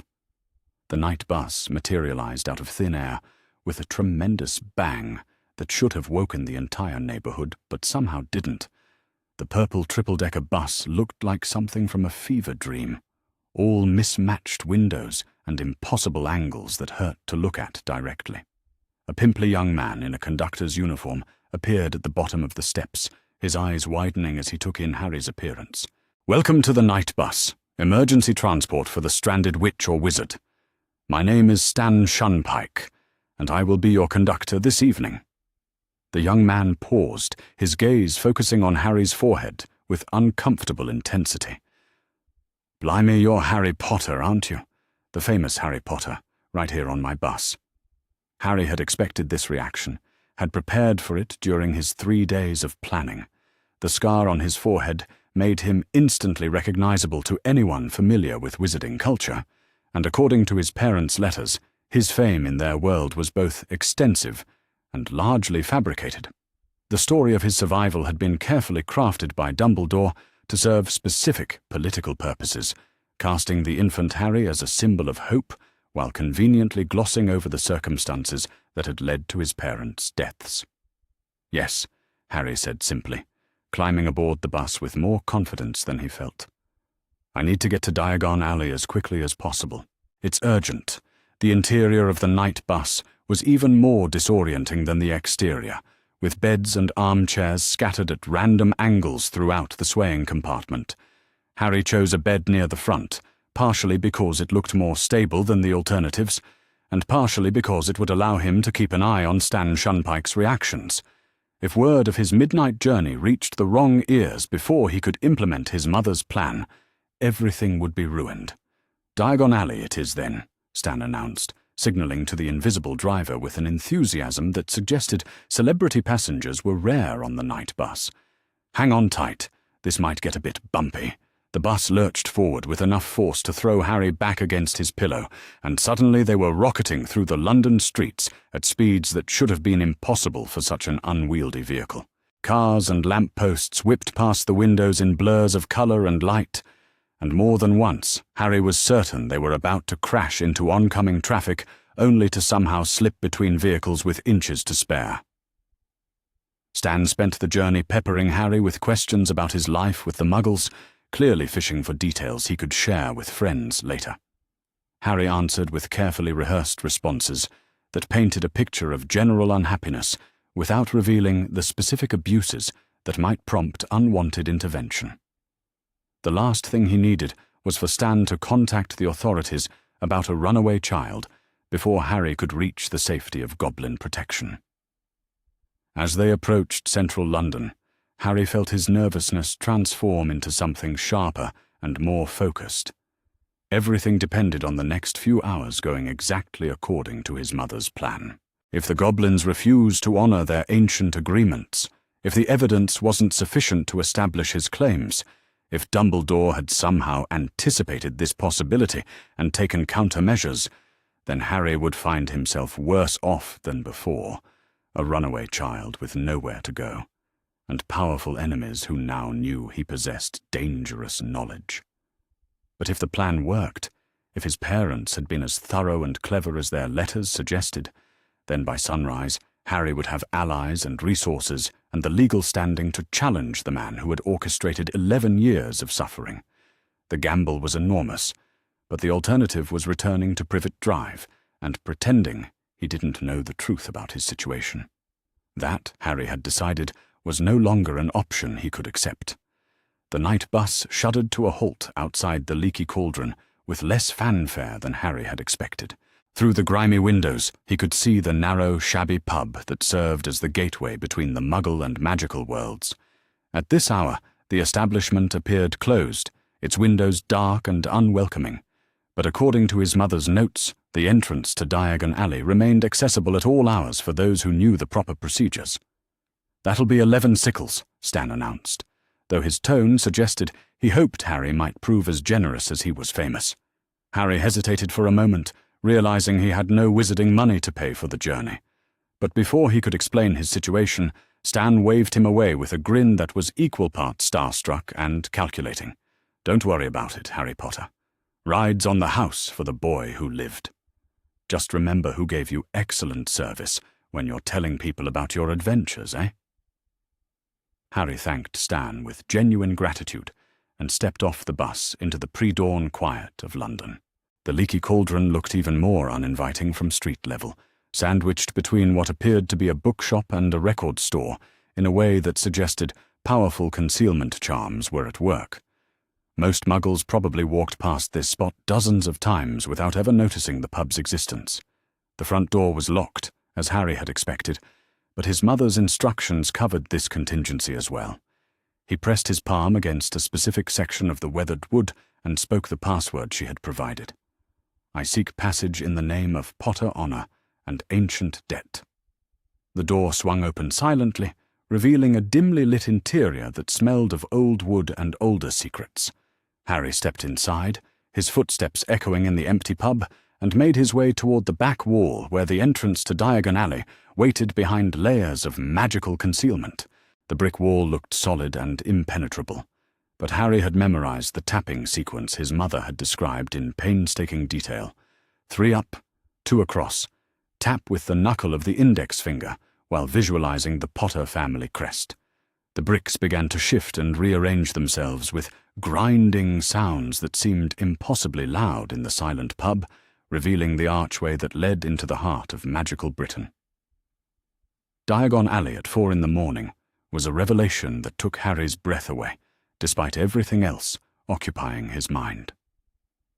The cobblestone street stretched before him like something from a fairy tale, lined with shops whose windows displayed wonders that defied every law of physics he had learned in his sporadic education. Cauldrons stirred themselves, books flapped their covers like wings, and somewhere in the distance an owl hooted with magnificent authority. But it was the white marble building at the far end of the alley that drew Harry's attention like a magnet. Gringotts Wizarding Bank rose above the surrounding shops with an architectural grandeur that spoke of ancient power and older loyalties. Even from this distance, Harry could see the bronze doors that marked the entrance to the goblin stronghold, and above those doors, the words that had been carved into the marble centuries ago. "Enter, stranger, but take heed of what awaits the sin of greed." The warning seemed particularly appropriate, given what Harry now knew about Dumbledore's financial manipulations. For 11 years, the headmaster had been helping himself to Potter gold, while Harry suffered in poverty, funding political activities and personal projects with money that rightfully belonged to the boy he claimed to protect. The irony was not lost on Harry that Dumbledore's own greed might prove to be his downfall. The bronze doors of Gringotts stood open despite the early hour, revealing a marble hallway lit by crystal chandeliers that cast rainbow patterns on the polished floor. 2 goblins in scarlet and gold uniforms flanked the entrance, their dark eyes missing nothing as Harry approached. He had expected them to question his presence, but instead, the goblin on the left simply nodded and gestured toward the main banking hall. "Harry Potter," the goblin said, in a voice like gravel sliding down a mountainside. "You're expected. Griphook is waiting in consultation chamber 7. Please follow the red carpet." The fact that they were expecting him should have been surprising, but Harry's mother had mentioned that the goblins possessed their own methods of monitoring significant magical events. His use of the summoning coin, combined with the specific phrases he had spoken, had undoubtedly triggered alerts throughout their communication network. By the time he had arrived at Diagon Alley, word of his presence and intentions had already reached the appropriate parties. The consultation chamber was smaller than Harry had imagined, with walls lined in dark wood and dominated by a massive desk carved from a single piece of black marble. The goblin seated behind the desk was older than the guards at the entrance, his features sharper and his bearing suggesting considerable authority within the bank hierarchy. This, Harry realized, must be Griphook, the goblin his mother had specifically named as a potential ally. "Mr. Potter," Griphook said without preamble, his voice carrying the same gravelly quality as his colleagues, but with undertones that suggested both intelligence and barely contained anger. "We have been waiting for this conversation for 11 years. Please take a seat and show me what you have brought." Harry settled into the chair across from the massive desk and carefully withdrew the silver key from his pocket. The moment it appeared, Griphook's eyes sharpened with something that might have been satisfaction. The goblin extended one long-fingered hand, and Harry placed the key in his palm with a reverence that felt appropriate for the moment. "Vault 687, Griphook murmured, turning the key over in his hands with the expertise of someone who had handled thousands of similar artifacts. "Created by Lily Evans Potter 3 days before her death, sealed with blood magic and goblin oaths that cannot be broken or circumvented. The vault has been waiting for your majority, Mr. Potter, or for circumstances desperate enough to justify early access." Harry leaned forward in his chair, his heart pounding with a mixture of anticipation and fear. This was the moment of truth, the point at which his mother's careful planning would either prove sufficient or reveal itself as the desperate hope of parents who had overestimated their ability to protect their son from beyond the grave. "My mother's letters mentioned that you have been aware of financial irregularities regarding my main vault," Harry said, choosing his words with the same care he had learned to use when speaking to the Dursleys about sensitive topics. She suggested that the goblins value justice over politics and might be willing to help me understand the extent of those irregularities. Griphook's smile was sharp enough to cut glass, revealing teeth that seemed designed for more than just eating. He reached into his desk and withdrew a leather portfolio, thick enough to contain hundreds of documents, placing it on the marble surface between them with ceremonial precision. "Mr. Potter, we have been documenting Albus Dumbledore's unauthorized access to your vault since the week after your parents' funeral. Every withdrawal, every transfer, every manipulation of your financial assets has been recorded in violation of goblin law and wizarding statute. We have been waiting for someone with the legal standing to bring charges against him, and until tonight, that someone did not exist." Harry's hands shook slightly as he reached for the portfolio, but his voice remained steady. "What exactly has he been doing?" The goblin's expression grew darker as he began outlining a pattern of theft and manipulation that exceeded even Harry's worst expectations based on his parents' letters. According to the meticulous records Gringotts had maintained, Dumbledore had been accessing Harry's vault regularly since 1981, withdrawing substantial sums that he claimed were necessary for Harry's care and protection.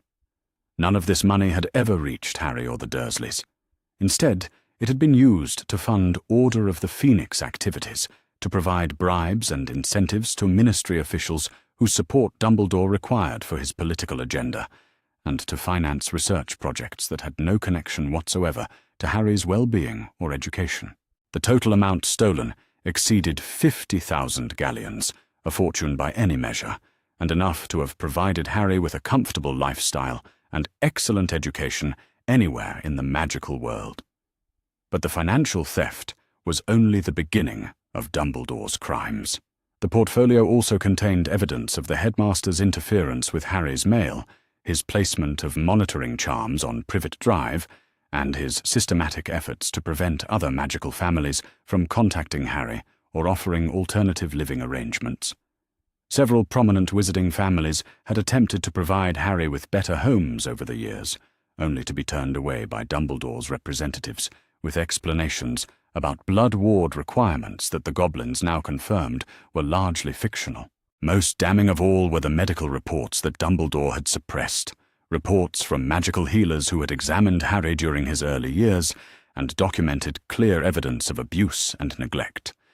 These reports should have triggered immediate intervention from the Department for Regulation and Control of Magical Creatures Child Welfare Division, but they had been buried in classified files that only Dumbledore could access.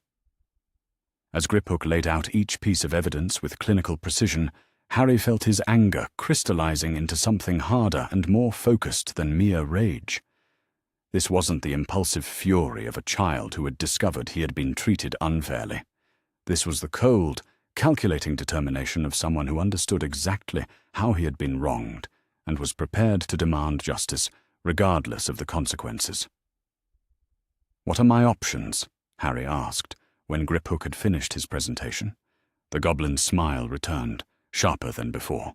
"Under goblin law, you can claim sanctuary within our halls until you reach your majority, at which point you will have full legal standing to pursue both civil and criminal charges against Dumbledore. We can provide you with legal representation, financial resources, and physical protection from any retaliation he might attempt. And in exchange?" Griphook's expression grew thoughtful. "Goblins have long memories, Mr. Potter, and we do not forget debts of honor. Your parents treated our people with respect and fairness during the war, defending goblin rights when other wizards viewed us merely as useful tools. They earned our loyalty, and by extension, so have you. We ask only that you remember our assistance when you have the power to influence wizarding policy regarding goblin affairs." Harry considered this carefully. The alliance Griphook was offering represented everything his parents had hoped for: protection, resources, and allies who could match Dumbledore's political influence with their own considerable power. But it also meant committing to a path of confrontation that would reshape his entire life, and possibly the entire wizarding world. The alternative was returning to Privet Drive, pretending ignorance of everything he had learned, and allowing Dumbledore to continue his manipulations until Harry came of age. That choice would preserve the status quo and avoid the chaos that would inevitably follow any public revelation of Dumbledore's crimes. It would also condemn Harry to 3 more years of suffering, while a man who had stolen from him and orchestrated his abuse continued to present himself as a hero and protector. When Harry looked at it that way, there was really no choice at all. "I accept your offer," he said firmly. "When do we begin?" Griphook's smile was positively predatory. "We begin immediately, Mr. Potter. There are preparations to make and allies to contact before your dramatic entrance to Hogwarts. By the time you face Dumbledore in the Great Hall, you will have everything you need to ensure that justice is not merely demanded, but achieved." As the first rays of dawn began filtering through the crystal windows of Gringotts, Harry Potter sat in Consultation Chamber 7 and began planning the end of Albus Dumbledore's carefully constructed world. The boy who had cowered in the cupboard under the stairs was gone forever, replaced by someone who understood the true value of power and was prepared to use it without hesitation or mercy. The Goblin Alliance was just the beginning. The goblin-provided communication mirror felt warm against Harry's palm as he held it in the secure chamber, deep beneath Gringotts, 3 days after his escape from Privet Drive. The silvered surface rippled like water as Griphook activated the connection from his position behind the consultation desk, his long fingers weaving complex patterns that spoke of magic far older than anything taught at Hogwarts. On the other side of the mirror, chaos was unfolding at number 4 Privet Drive, with precisely the drama Harry had anticipated. Through the scrying connection, he could see Arthur Weasley standing in the Dursleys' living room with 2 other ministry officials, their expressions ranging from confusion to barely controlled panic as they surveyed the empty house and tried to make sense of Harry's disappearance. Vernon Dursley paced back and forth like a caged animal, his face the colour of overripe tomatoes as he gestured wildly toward the cupboard under the stairs. The man's voice carried clearly through the magical connection as he ranted about ungrateful freaks and midnight disappearances and the distinct possibility that he was about to be blamed for something that was definitely not his fault. "He was there when we went to bed," Vernon insisted, for what must have been the 1000th time. "Locked in his cupboard just like always. How were we supposed to know the little freak had learned to vanish into thin air?" Petunia stood beside her husband, with her arms crossed tightly over her chest, her resemblance to Harry's mother more pronounced when viewed through the dispassionate lens of the scrying mirror.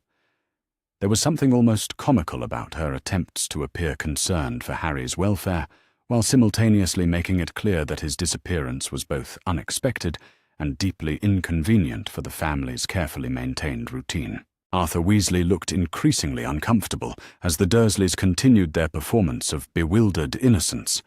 Harry had met the man only through his parents' descriptions, but even from a distance, it was obvious that Arthur possessed the kind of fundamental decency that made him ill-suited for the role Dumbledore had assigned him. The ministry official was supposed to be conducting a routine check on Harry's welfare before escorting him to Diagon Alley for school shopping, not investigating what appeared to be a runaway situation with potentially serious magical implications. "Mr. Dursley," Arthur said with carefully controlled patience, "I need you to think very carefully about the last few days. Did Harry seem different in any way? Did he mention anything about leaving, or about contact from the wizarding world?" Vernon's laugh was harsh and bitter. The boy never said anything worth listening to. Kept to himself, did his chores, stayed out of trouble mostly. If he was planning something, he certainly didn't share it with us. What Arthur and his companions couldn't see, but Harry could observe clearly through his enhanced magical perception, were the subtle signs that told a very different story. The loose floorboard in the cupboard that had been carefully replaced, but not quite perfectly aligned. The faint residue of magic around the areas where Harry had accessed his parents' hidden compartment. Most tellingly, the complete absence of any personal belongings, suggesting that Harry's departure had been planned rather than impulsive. From his position at the scrying mirror, Harry took a deep breath and activated the communication function Griphook had taught him. The goblin magic would allow him to speak directly to the people in the room, while remaining safely hidden in the depths of Gringotts. "Mr. Weasley," Harry's voice carried through the mirror with a clarity that made everyone in the Dursley living room freeze in surprise. "I'm quite safe, thank you for asking, but I think we need to have a conversation about why you're really there." Arthur spun around frantically, searching for the source of Harry's voice, while his ministry companions began casting detection spells with the practiced efficiency of trained aurors. But goblin magic was older and more sophisticated than ministry techniques, and their efforts produced nothing but confused readings that suggested powerful wards without revealing Harry's actual location. "Harry," Arthur called out, his voice cracking slightly with relief and continued bewilderment. "Where are you, son? Everyone's been terribly worried since you disappeared. Professor Dumbledore has half the Order searching for you. I'm somewhere safe, Mr. Weasley, with people who actually care about my welfare, rather than viewing me as a convenient political symbol." Harry paused, allowing his words to sink in before continuing. "But I'm curious about something. When exactly did Professor Dumbledore ask you to check on me?" Arthur exchanged glances with his companions, clearly uncertain how much information he should reveal. Well, he asked me to stop by today to make sure everything was prepared for your Hogwarts shopping trip tomorrow. He wanted to ensure the Dursleys understood the arrangements, and that you were ready for the transition to magical education. How thoughtful of him, Harry replied, his voice carrying just enough sarcasm to make Arthur wince. And tell me, Mr. Weasley, how long has Professor Dumbledore been asking you to keep an eye on me?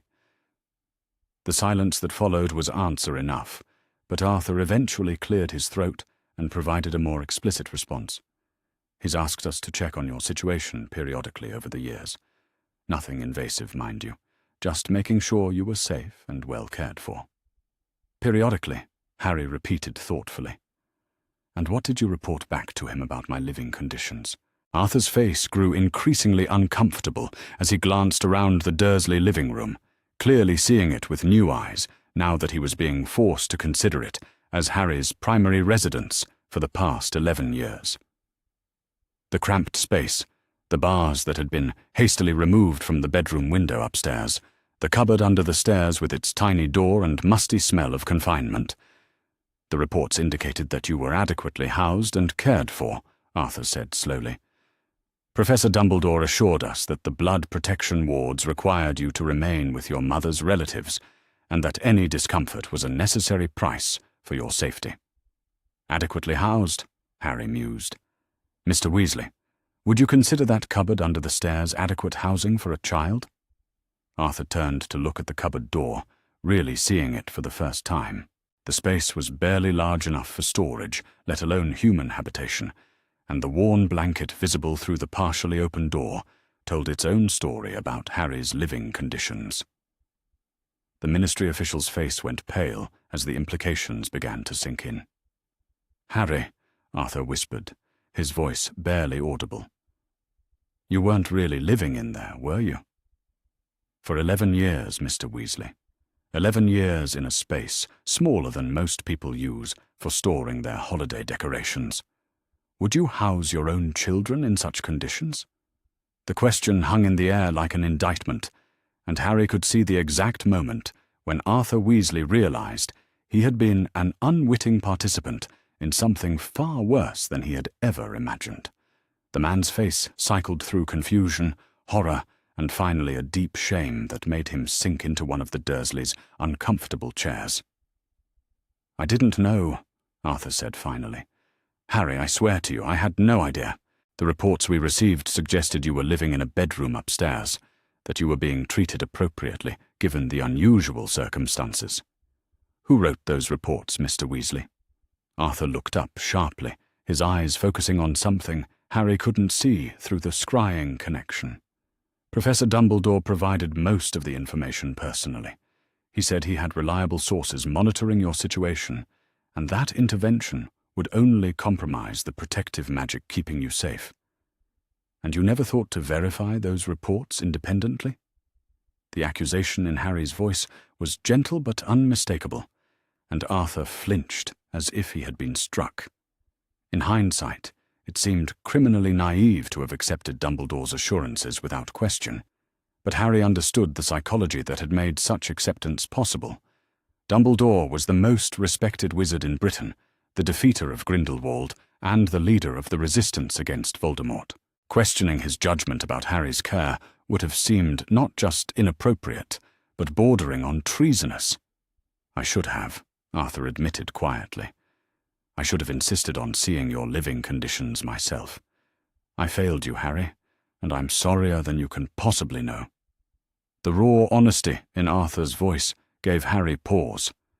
This was the moment he had been preparing for during his 3 days of planning with the goblins, the opportunity to begin converting Dumbledore's allies by revealing the truth about Harry's treatment. But actually hearing the genuine remorse in Arthur Weasley's words made the task more emotionally complex than Harry had anticipated.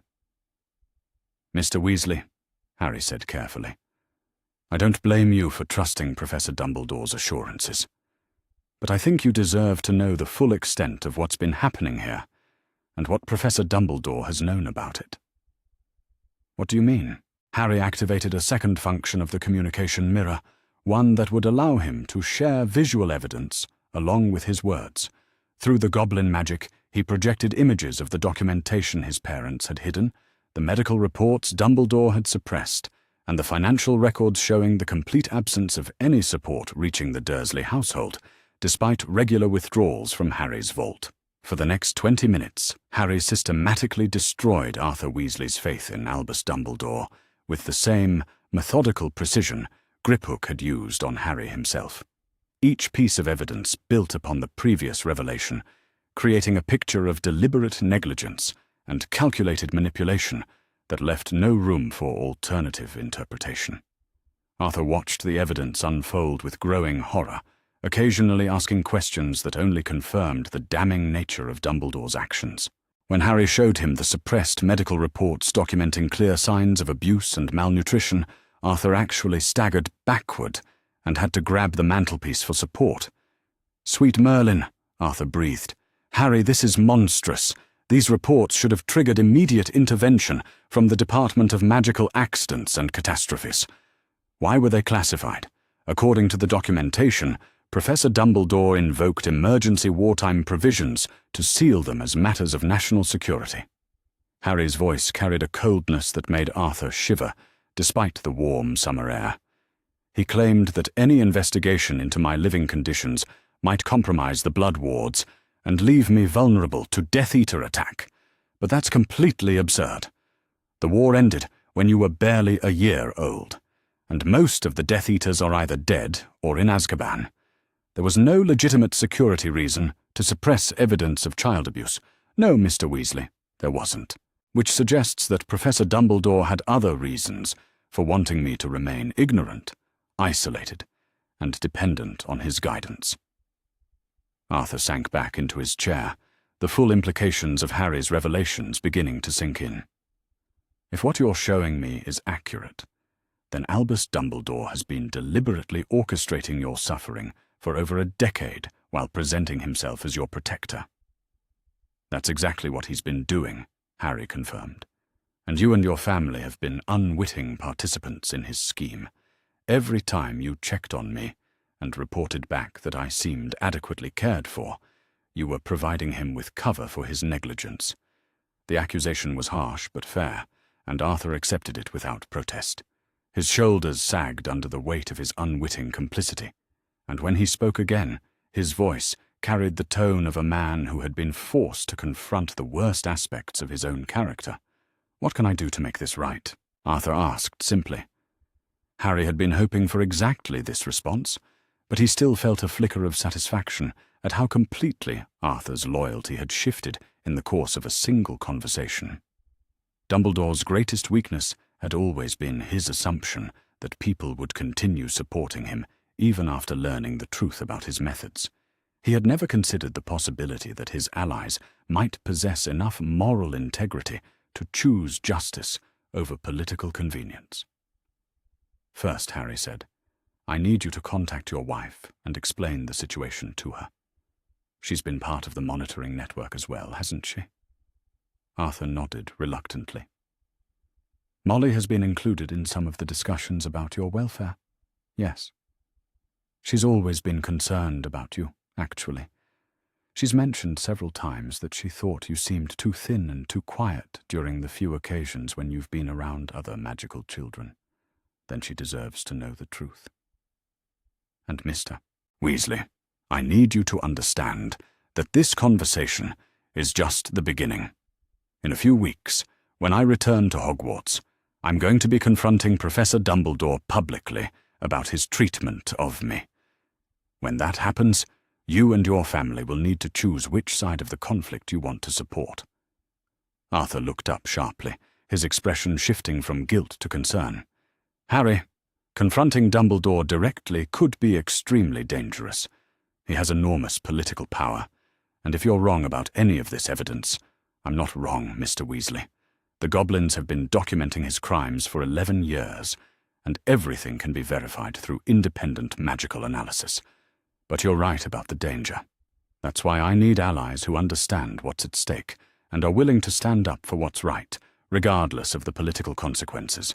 The two ministry officials who had accompanied Arthur began shifting uncomfortably, clearly uncomfortable with the direction the conversation was taking. Harry could see them exchanging glances, and suspected they were preparing to report back to their supervisors about the unexpected turn of events. That was fine. Harry wanted word of his revelations to spread through the ministry bureaucracy. The more people who knew about Dumbledore's crimes before Harry's public confrontation, the harder it would be for the headmaster to control the narrative afterward. "Mr. Weasley," Harry continued, "I'm going to ask you to do something that may seem impossible, given everything you've believed about Professor Dumbledore. I want you to go home, discuss this situation with your family, and then make contact with me through channels that don't involve him. Can you do that?" Arthur was quiet for a long moment, his face cycling through a complex array of emotions as he processed the magnitude of what Harry was asking. Choosing to support Harry over Dumbledore wouldn't just mean betraying the man who had been the Weasley family's patron for years. It would mean accepting that Arthur himself had been complicit in the systematic abuse of a child, and that everything he thought he knew about the wizarding world's most respected leader was a carefully constructed lie. But when Arthur finally spoke, his voice carried the quiet determination that had made him a valuable member of the Order of the Phoenix, despite his lack of political ambition or personal power. "Yes," Arthur said simply, "I can do that. And Harry, for what it's worth, you have my word that the Weasley family will stand with you when the time comes to demand justice." Harry felt a surge of satisfaction that had nothing to do with personal vindication, and everything to do with the knowledge that Arthur Weasley was exactly the kind of person the wizarding world needed more of. Fundamentally decent, willing to admit mistakes, and possessed of enough moral courage to choose the difficult right over the easy wrong. "Thank you, Mr. Weasley. You'll be contacted within the next few days with instructions for establishing secure communication. In the meantime, I need you to keep this conversation confidential until you've had a chance to discuss it with your family." "Of course," Arthur agreed immediately. "Harry, can I ask where you're staying? We don't need to know the specific location, but Molly will want some assurance that you're safe and being properly cared for." "I'm under the protection of people who have their own grievances against Professor Dumbledore," Harry replied carefully. "People who have been waiting years for someone with the legal standing to challenge his authority. I'm safer now than I've been at any point since my parents died." Arthur nodded, seeming to accept the vague reassurance despite his obvious desire for more specific information. "All right. We'll be in touch soon then. And Harry, I'm truly sorry for my part in what you've endured. I promise we'll do better going forward." The communication connection dissolved as Harry deactivated the mirror, leaving him alone in the secure chamber with Griphook and the satisfaction of a plan successfully implemented. The first phase of his campaign against Dumbledore was complete. He had converted one of the headmaster's most trusted allies and established a potential support network within the Order of the Phoenix itself. Griphook observed Harry's expression with the calculating interest of a predator evaluating potential prey. The goblin's sharp features revealed nothing of his own thoughts, but Harry had learned to read the subtle signs of approval in his new ally's body language. "That was well done," Griphook remarked. "Arthur Weasley is known among goblins as one of the few ministry officials who treats our people with genuine respect. His support will carry considerable weight with others who might be hesitant to challenge Dumbledore's authority. How many others do you think will be willing to listen to the truth?" Griphook's smile was sharp enough to cut glass. "More than Dumbledore realizes, but fewer than justice demands. The wizarding world has been comfortable in its illusions about Albus Dumbledore for too long. Breaking through that comfort will require more than evidence and logical argument." "It will require theatre," Harry said, understanding immediately where Griphook's thoughts were heading. "Precisely. Your parents understood this when they created the Howler that waits for your use. Public revelation in a setting where denial becomes impossible and political maneuvering becomes irrelevant. The Great Hall during your first night at Hogwarts will provide exactly such a setting. Harry leaned back in his chair, mentally reviewing the plans they had developed over the past 3 days. The conversion of Arthur Weasley was just the opening move in a complex strategy designed to maximize the impact of Harry's eventual confrontation with Dumbledore. By the time Harry stood up in the Great Hall to deliver his parents' posthumous condemnation, he would have allies positioned throughout the wizarding world and evidence that could not be dismissed or suppressed. But success would require perfect timing and flawless execution. Dumbledore was not the kind of opponent who would go down easily, and the political ramifications of destroying his reputation would reshape the entire magical world. Harry was about to become the catalyst for changes that would affect thousands of lives, and the responsibility was both exhilarating and terrifying. "When do we make contact with the next family on the list?" Harry asked. "Tomorrow," Griphook replied. "Augusta Longbottom has been waiting 11 years to learn why her offer to adopt you was rejected without explanation. I suspect she will be very interested to discover the truth about Dumbledore's decision-making process." Harry nodded, already anticipating the conversation. Augusta Longbottom was known throughout the wizarding world as a formidable woman who did not suffer fools or accept convenient lies. If anyone could be counted on to demand accountability, regardless of political consequences, it was the grandmother of the boy who had also been marked by prophecy. The revolution was gathering momentum, one converted ally at a time. The Hogwarts Express stood at platform 9 3/4, like a scarlet monument to tradition, its brass fittings gleaming in the late morning sun as hundreds of students and their families prepared for the journey to Scotland. Steam billowed from the magnificent locomotive in great white clouds that smelled of coal and magic and the promise of adventure, while the platform itself buzzed with the controlled chaos of a community gathering that happened only once each year. Harry Potter stood at the edge of the crowd, no longer the confused, frightened boy who had stumbled through this same barrier 12 days ago in the company of a Weasley family, still ignorant of Dumbledore's true nature. The intervening weeks had transformed him in ways that went far beyond the obvious improvements to his physical appearance, though those changes were certainly dramatic enough to attract attention from anyone who had known him before. Gone were the oversized clothes that had hung on his malnourished frame like tattered flags. In their place, Harry wore perfectly tailored robes of deep midnight blue, cut in a style that managed to be both traditional and distinctly modern. The fabric was expensive enough to announce his wealth without being ostentatious, and the subtle protective enchantments woven into every thread were invisible to casual observation, but would stop most hostile magic short of an unforgivable curse. More significant than his improved wardrobe was the change in Harry's bearing and demeanor. Where once he had hunched his shoulders and kept his eyes downcast to avoid unwanted attention, now he stood straight and confident, his gaze alert and assessing as he surveyed the crowd around him. The haunted, desperate quality that had marked his childhood had been replaced by something harder and more purposeful, the look of someone who understood exactly what he wanted and possessed both the resources and the determination to achieve it. The past 2 weeks had been a whirlwind of education, preparation, and careful alliance building under the guidance of his goblin protectors. Griphook and his colleagues had provided Harry with everything from intensive tutoring in magical theory to detailed briefings on the political landscape he was about to enter. More importantly, they had helped him understand the true scope of his own power and influence, both magical and financial, that Dumbledore had worked so hard to keep hidden. The Harry Potter who boarded the Hogwarts Express that morning was no longer the weapon Dumbledore had tried to forge through systematic abuse and isolation. He was something far more dangerous, a young man with legitimate grievances, irrefutable evidence, and the political sophistication to use both effectively.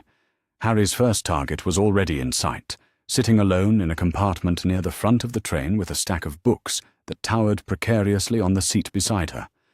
Hermione Granger was exactly as his research had described her, brilliant, idealistic, and possessed of an almost pathological need to understand the world through facts and logical analysis. According to the intelligence Griphook had gathered, she was also someone who valued justice above social convenience, making her the perfect ally for what Harry had planned. The compartment door slid open with a soft whisper as Harry stepped inside, immediately noting the way Hermione's eyes widened with recognition and something that might have been awe. She had obviously been expecting to meet the famous Harry Potter at some point during her first year at Hogwarts, but clearly hadn't anticipated the encounter happening quite so soon or under such informal circumstances. "You're Harry Potter," she said, without preamble, her voice carrying the kind of breathless excitement that suggested she had been preparing for this moment since receiving her Hogwarts letter.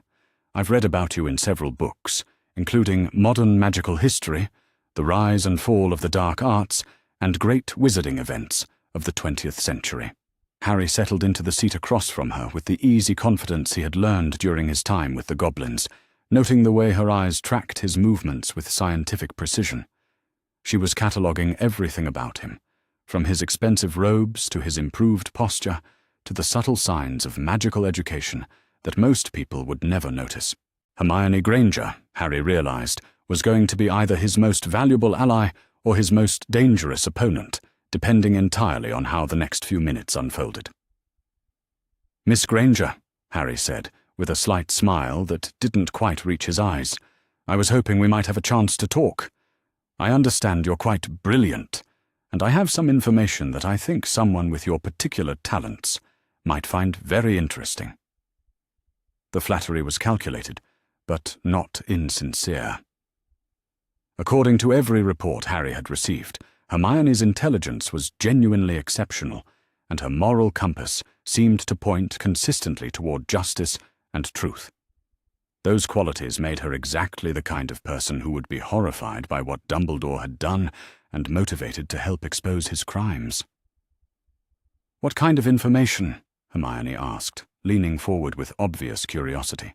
Her books were temporarily forgotten as she focused her full attention on Harry, clearly intrigued by his serious demeanor and the promise of intellectual stimulation. "Information about the circumstances of my childhood and about some very serious crimes that have been committed by people in positions of trust within our world."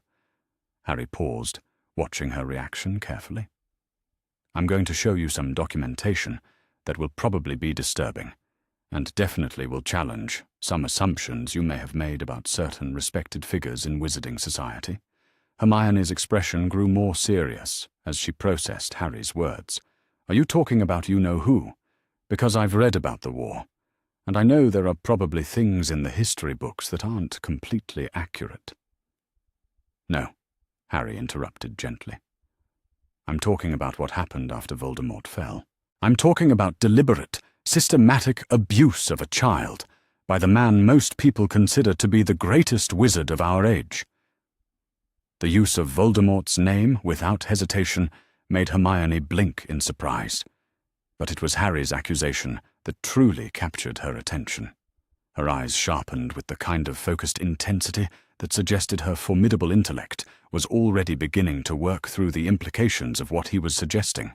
"You're talking about Professor Dumbledore," she said slowly. "I am." Harry reached into his robes and withdrew a leather portfolio, similar to the one Griphook had shown him during their first meeting, though this version had been specifically prepared for sharing with potential allies.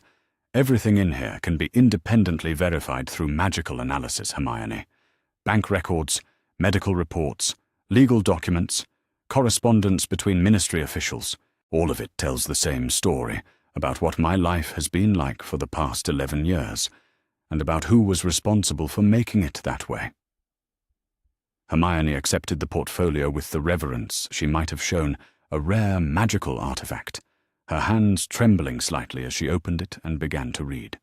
Harry watched her face cycle through confusion, disbelief, horror, and finally a cold fury that reminded him powerfully of his own reaction to learning the truth about his circumstances. The evidence was even more comprehensive than what Griphook had originally shown Harry, enhanced by 2 additional weeks of goblin investigation and document gathering. Financial records proved that substantial sums had been withdrawn from Harry's vault for his supposed care and education, none of which had ever reached him or the Dursleys. Medical reports documented clear signs of abuse and malnutrition that had been systematically ignored or suppressed. Most damning of all were the correspondence files that showed Dumbledore's deliberate rejection of multiple offers to provide Harry with better living arrangements. "This is monstrous," Hermione whispered, after she had read through perhaps a quarter of the documentation. These medical reports alone should have triggered immediate intervention from multiple government agencies. Why were they classified? According to the documentation, Professor Dumbledore claimed that any investigation into my living situation would compromise the blood protection wards that were supposedly keeping me safe from Death Eater retaliation. Harry's voice carried the same cold fury that had become his constant companion since learning the truth. He convinced everyone that my suffering was a necessary sacrifice for the greater good. "But that's complete rubbish," Hermione said, with uncharacteristic vehemence. "I've read about blood protection magic in 3 different books, and none of them suggest that the protective effects require the protected person to be abused or neglected. The magic is tied to love and sacrifice, not to suffering." "Exactly." Harry leaned back in his seat, satisfied that Hermione was reaching the same conclusions he had during his own investigation. Professor Dumbledore didn't need me to suffer to maintain the blood wards. He wanted me to suffer because suffering would make me grateful for any kindness, dependent on his guidance, and unlikely to question his authority when I finally entered the wizarding world. Hermione continued reading through the evidence with the methodical thoroughness that would make her legendary among her classmates in the years to come. Occasionally she would pause to ask clarifying questions or to request additional information about specific documents, but for the most part, she simply absorbed the devastating catalogue of Dumbledore's crimes with growing outrage. "Harry," she said finally, setting the portfolio aside and looking him directly in the eyes, "this evidence is absolutely damning, but presenting it publicly is going to be incredibly dangerous. Professor Dumbledore has enormous political power, and he has allies throughout the Ministry and the Wizengamot. If you're wrong about any detail, or if there's any way for him to discredit the documentation, I'm not wrong, Hermione. The goblins have been documenting his crimes for 11 years, and every piece of evidence has been verified through multiple independent sources. But you're absolutely right about the danger. That's why I need allies who understand what's at stake and are willing to stand up for justice regardless of the political consequences. What are you planning to do?"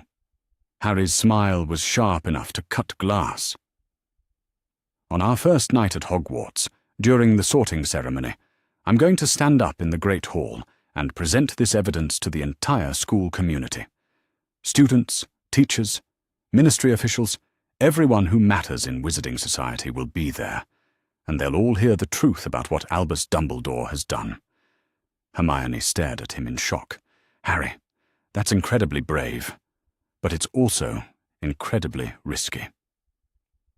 If Professor Dumbledore manages to discredit you or suppress the evidence, you'll have destroyed any chance of achieving justice through proper legal channels."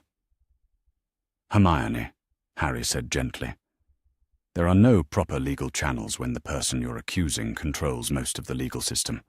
Professor Dumbledore has been Chief Warlock of the Wizengamot, Supreme Mugwump of the International Confederation of Wizards, and Headmaster of the most prestigious magical school in Europe. He has allies everywhere, and they'll all close ranks to protect him unless the evidence is presented in a way that makes denial impossible. So you're going to force a public confrontation. I'm going to demand public accountability. There's a difference." Harry leaned forward, his voice taking on the same intensity that had convinced Arthur Weasley to abandon his loyalty to Dumbledore. "I have a howler from my father, Hermione. A howler that contains not just his words, but his magical signature, making it impossible to forge or dismiss as fiction. When I activate it in the Great Hall, everyone there will hear James Potter's posthumous condemnation of the man who orchestrated his son's abuse." The compartment fell silent, except for the rhythmic clicking of the train wheels on the tracks, as Hermione processed the full implications of what Harry was planning. Outside the window, the English countryside rolled past in shades of green and gold, peaceful and unchanging, in contrast to the revolutionary forces gathering momentum in their small corner of the magical world.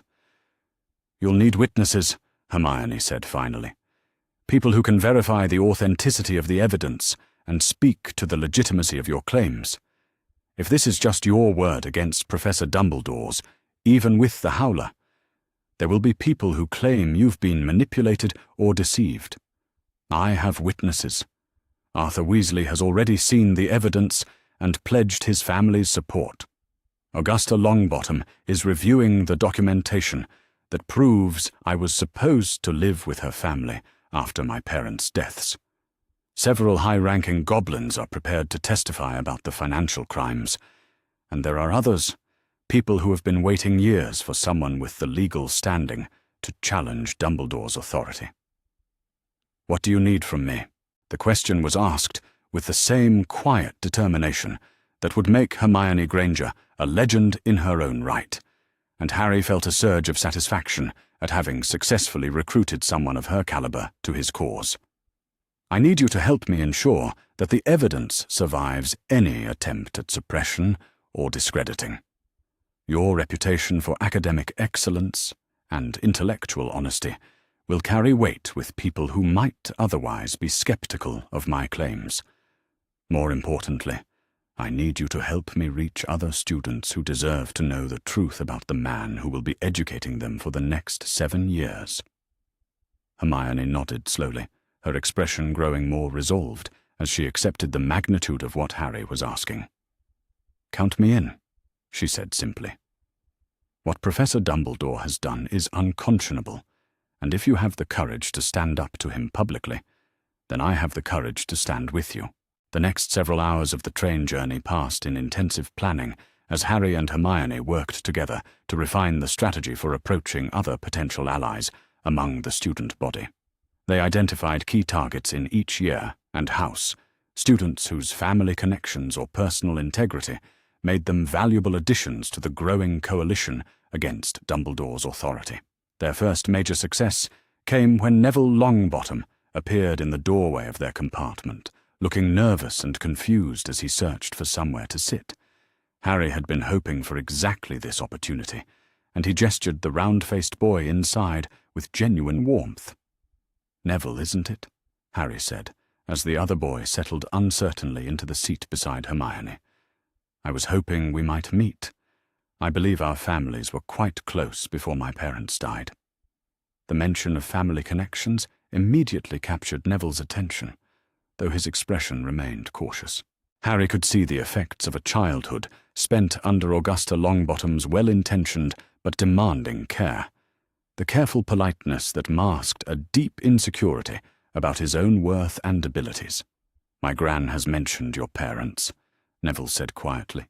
"She always speaks very highly of them. She says they were among the bravest people she ever knew. Your grandmother is a remarkable woman, and your parents were heroes who deserved better than what happened to them." Harry paused, choosing his words carefully. "Neville, I have some information that I think you deserve to know. Information about why certain decisions were made after my parents died, and how those decisions affected both our families." "What kind of decisions?" Harry exchanged a glance with Hermione, who nodded encouragingly. With her help, he began explaining to Neville how James and Lily Potter had specifically requested that Harry be placed with the Longbottom family if anything happened to them, and how Dumbledore had overruled those wishes without consultation or explanation. Neville's reaction was everything Harry had hoped for and more. The quiet, uncertain boy transformed before their eyes as he learned that his family had been deemed worthy guardians for the famous Harry Potter, that his parents' heroism had earned them the trust and respect of their peers in ways he had never fully understood. "Gran never told me about any of this," Neville said with growing anger. "She always said she wished she could have done more to help you after your parents died, but she never mentioned that she had actually tried to adopt you. According to the documentation I've seen, your grandmother made repeated attempts to contact the relevant authorities about my guardianship. She was told each time that the matter had been settled and that further inquiries would not be welcome.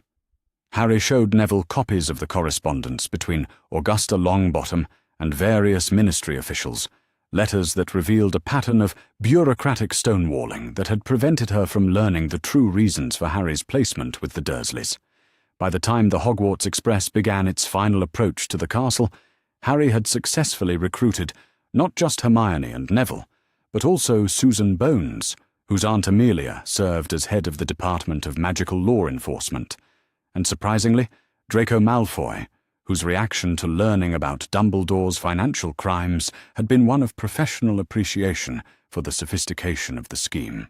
The Slytherin heir's support had come with conditions and caveats that Harry was still evaluating, but having a voice from within the most politically connected house at Hogwarts would be invaluable when the time came to weather the aftermath of his public revelations.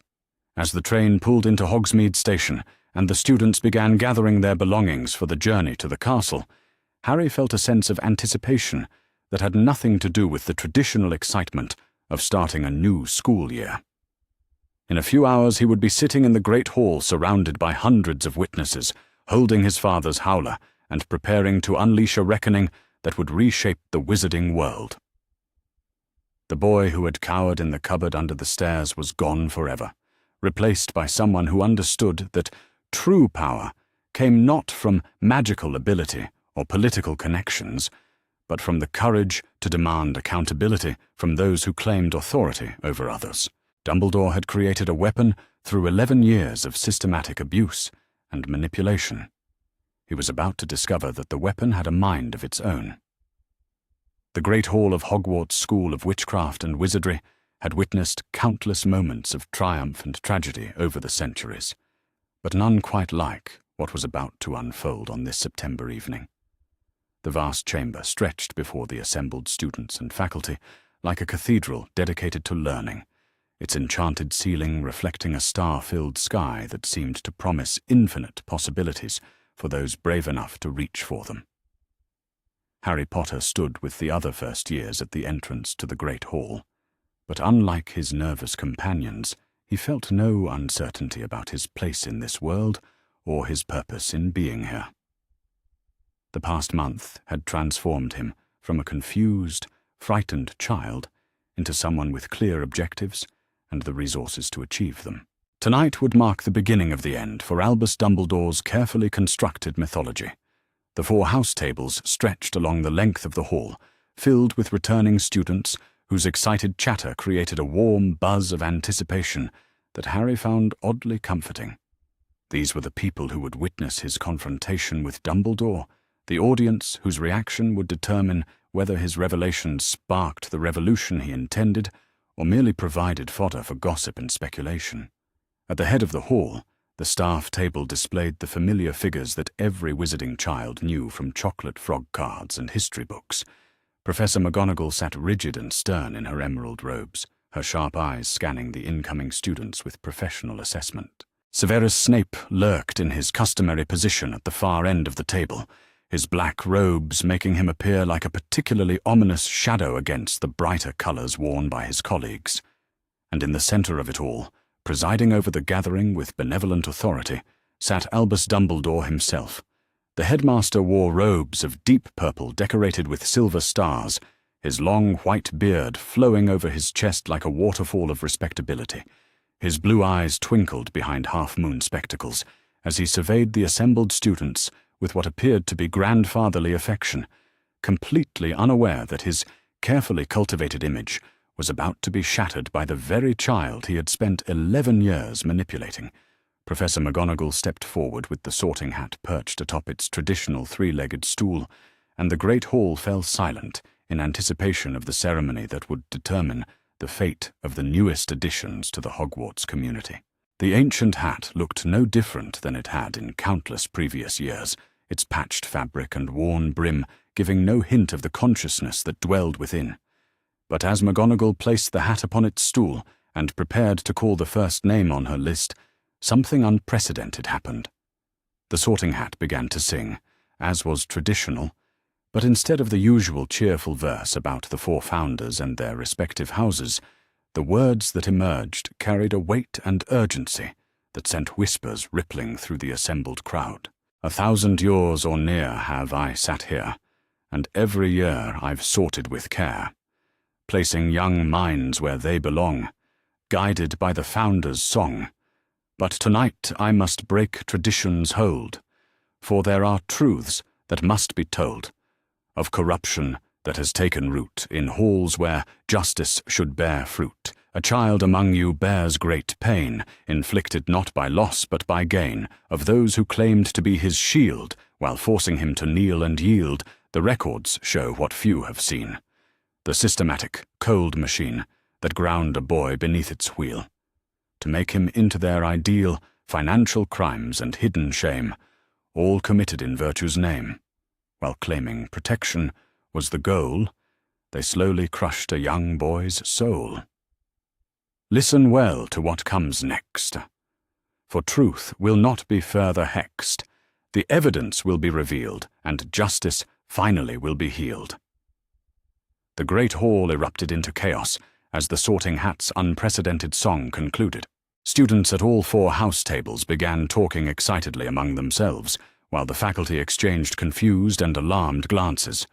Professor McGonagall looked toward Dumbledore for guidance, but the headmaster's expression had shifted from benevolent warmth to something considerably more guarded. Harry felt a surge of satisfaction as he watched Dumbledore's reaction. The man was clearly struggling to maintain his composure while trying to understand how the Sorting Hat had gained access to information about Harry's situation. What Dumbledore didn't know, couldn't know, was that the Hat's consciousness was far older and more perceptive than most wizards realized, and that it had been silently observing and cataloguing irregularities in the school's administration for decades. More importantly, the goblins had made contact with the Hat through channels that predated Dumbledore's tenure as headmaster by several centuries. Griphook had explained that the founders of Hogwarts had included certain safeguards in the school's magical foundations, safeguards that could be activated when corruption threatened the institution's core mission. Tonight, those safeguards were coming into play for the first time in the school's history. Professor McGonagall attempted to restore order by calling for silence, but the effect was minimal. The students were too excited by this unprecedented break from tradition to settle down easily, and the faculty were clearly unsure how to respond to the Hat's dramatic departure from established protocol. That was when Dumbledore rose from his seat at the head table, his movements slow and deliberate as he prepared to address the gathering. Harry could see the political calculation in the old man's eyes as he searched for a way to minimize the damage from the Hat's revelations while maintaining his authority over the situation. "My dear students," Dumbledore began, his voice carrying the warm, grandfatherly tone that had charmed generations of witches and wizards. "It appears our Sorting Hat has chosen to share some rather dramatic poetry with us this evening. While I'm sure we all appreciate its artistic efforts, I believe we should focus on the traditional purpose of this ceremony and proceed with the sorting of our new students." But the Sorting Hat was far from finished. Before Professor McGonagall could call the first name on her list, the ancient artifact spoke again, its voice carrying clearly through the great hall, despite Dumbledore's attempt to dismiss its previous words. "I will not be silenced on this matter, Albus Dumbledore," the Hat declared with an authority that made several students gasp in surprise. "For too long I have watched you manipulate and deceive, using your position to serve your own agenda rather than the welfare of the children entrusted to your care. Tonight, the truth will be heard by all who have gathered in this hall." Harry felt the moment had come. Every eye in the great hall was focused on the drama unfolding between Dumbledore and the Sorting Hat, creating the perfect opportunity for him to step forward and claim the spotlight for his own revelations. He had rehearsed this moment countless times during his weeks of preparation with the goblins, but actually executing the plan still required every ounce of courage he possessed. "Professor Dumbledore," Harry called out, his young voice somehow carrying clearly through the vast hall, despite the ongoing murmur of confused conversations. "I believe the Sorting Hat is referring to me." The silence that followed was absolute and profound. Every person in the great hall turned to look at Harry Potter, the famous boy who lived, as he stepped away from the group of first years and walked with steady confidence toward the center of the hall. His expensive robes and improved bearing were immediately obvious to everyone present, marking him as someone very different from the grateful, confused child they had expected to see. Dumbledore's face went through a remarkable series of expressions as he watched Harry approach the sorting stool. Surprise, concern, calculation, and something that might have been fear all flickered across his features before settling into a mask of benevolent confusion that didn't quite reach his eyes. "My dear boy," Dumbledore said, with carefully controlled warmth, "I'm afraid I don't understand what you mean. Perhaps you're feeling overwhelmed by your first experience of Hogwarts. It can be quite a lot to take in, especially for someone who hasn't grown up in our world." But Harry was no longer the manipulable child Dumbledore had spent years creating. The weeks of education and preparation under Goblin guidance had given him not just knowledge, but confidence, and he used both as he faced down the most powerful wizard in Britain before an audience of hundreds. "I mean, Professor Dumbledore, that I am the child the Sorting Hat was singing about." Harry's voice carried a clarity and strength that belied his 11 years as he continued. "The child who has been subjected to systematic abuse and neglect while you claimed to be protecting him. The child whose trust fund you have been looting for your own political purposes while he lived in poverty and ignorance." The Great Hall erupted again, but this time the chaos was different. This wasn't the excited chatter of students witnessing an unexpected break from tradition. This was the stunned silence and growing murmur of people trying to process an accusation so serious and unexpected that their minds struggled to accept it as real. "Harry," Dumbledore said, rising from his seat with movements that were no longer slow and deliberate, but sharp with urgency. "I think perhaps you've been confused by someone with ill intentions toward our community. Why don't you come up here so we can discuss this privately, away from all these curious ears?" "No, Professor Dumbledore." Harry's refusal was calm but implacable. "What you've done to me affects everyone in this hall, everyone who trusts you to protect and educate their children. They deserve to know the truth about the man they've placed their faith in." Harry reached into his robes and withdrew the red envelope that had been waiting for this moment since before his birth. The Howler seemed to pulse with contained energy as he held it up for everyone to see, its scarlet surface gleaming in the candlelight of the Great Hall. "This is a Howler from my father, James Potter, written 3 days before his death and enchanted with magic that makes it impossible to forge, alter, or destroy." Harry's voice grew stronger as he continued. "It contains his final words about the man he trusted to protect his son, and about what he discovered regarding your true intentions for my life." Dumbledore was moving now, stepping down from the raised platform of the head table with obvious intent to reach Harry before the Howler could be activated.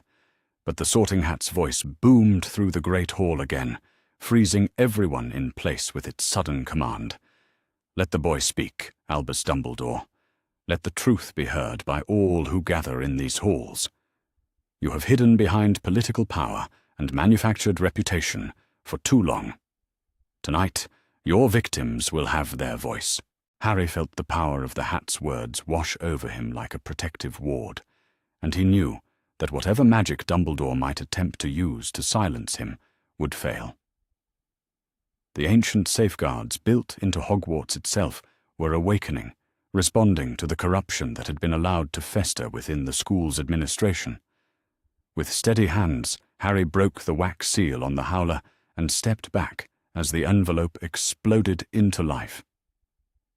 James Potter's voice filled the Great Hall with a volume and clarity that made it impossible for anyone to ignore or misunderstand his words.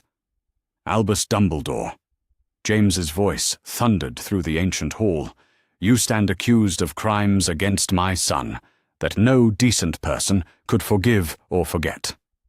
For 11 years you have orchestrated his suffering while claiming to be his protector. You have stolen from him, lied to him, and condemned him to a life of abuse and neglect for your own political purposes. The Howler continued for several more minutes, systematically destroying Dumbledore's reputation with specific accusations and documented evidence that James Potter had somehow managed to gather in the final days of his life. Financial records were cited, medical reports were referenced, and legal documents were quoted with the precision of someone who had done his homework thoroughly before making such explosive accusations. But it was the emotional impact of hearing a dead man's voice condemning the actions of someone the wizarding world had trusted above all others that truly shattered the comfortable assumptions of everyone present.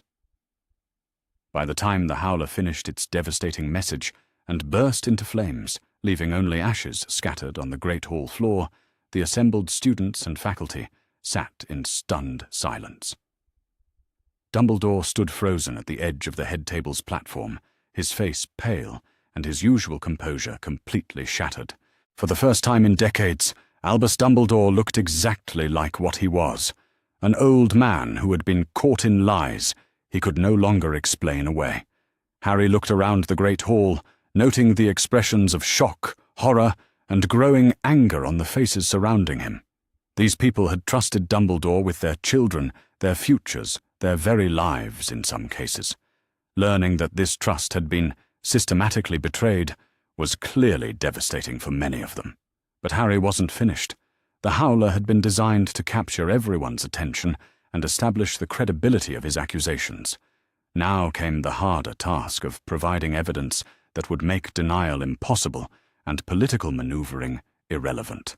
"Professor Dumbledore," Harry said into the silence that followed his father's posthumous condemnation, "would you like to explain to everyone here why you've been withdrawing substantial sums from my trust vault for 11 years, while I lived in a cupboard under the stairs, wearing my cousin's cast-off clothing and eating scraps like an unwanted pet?" The question hung in the air like an indictment, and Harry could see Dumbledore struggling to find an answer that wouldn't make his situation even worse. The old man's political instincts were clearly warring with his recognition that traditional deflection tactics would be insufficient against the evidence Harry possessed. "My dear boy," Dumbledore began, but his voice lacked its usual warmth and authority. "I fear you've been given incomplete information by people who don't understand the complex magical protections that were necessary to keep you safe." Harry pulled out the goblin-prepared portfolio that contained irrefutable documentation of Dumbledore's crimes and held it up for everyone to see. The leather binding gleamed in the candlelight, its goblin-made construction immediately recognizable to anyone familiar with the meticulous record-keeping standards of Gringotts Bank. This portfolio contains 11 years of financial records, medical reports, correspondence between ministry officials, and legal documents that paint a very clear picture of your actions, Professor Dumbledore. Harry's voice remained steady as he continued. "It also contains testimony from multiple sources, including several members of your own Order of the Phoenix, who were shocked to learn the truth about how their donations and efforts were actually being used. The mention of the Order of the Phoenix sent another ripple of surprise through the Great Hall. Most people knew that Dumbledore had led the resistance against Voldemort, but few realized the extent of the organization he had built or the resources he had commanded. Learning that he had apparently used that organization for personal benefit rather than its stated mission of protecting innocent people was clearly devastating for those who had supported him. Harry looked directly at Dumbledore as he delivered his final accusation. "You created a weapon through systematic abuse and manipulation, Professor. You tried to break me down so you could build me back up according to your specifications. You wanted a grateful, dependent child who would follow your guidance without question and sacrifice himself for your greater good when the time came." Harry paused, allowing his words to sink in before continuing with quiet intensity. "What you created instead was someone who understands the difference between true protection and self-serving manipulation. Someone who refuses to be your weapon or anyone else's." The Great Hall remained silent as Harry concluded his devastating presentation, but it was the kind of silence that precedes an explosion rather than the quiet of acceptance. Students and faculty were processing what they had heard, comparing it to their own observations and experiences, and reaching conclusions that would reshape their understanding of the man they had trusted with their lives. The Sorting Hat spoke one final time, its voice carrying the weight of centuries of accumulated wisdom and observation. The sorting will continue, but first let it be recorded that Harry James Potter has spoken truth in this hall tonight. Let it be recorded that those who claim authority must be held accountable for how they exercise that authority. Let it be recorded that the age of unquestioned trust in powerful leaders has ended.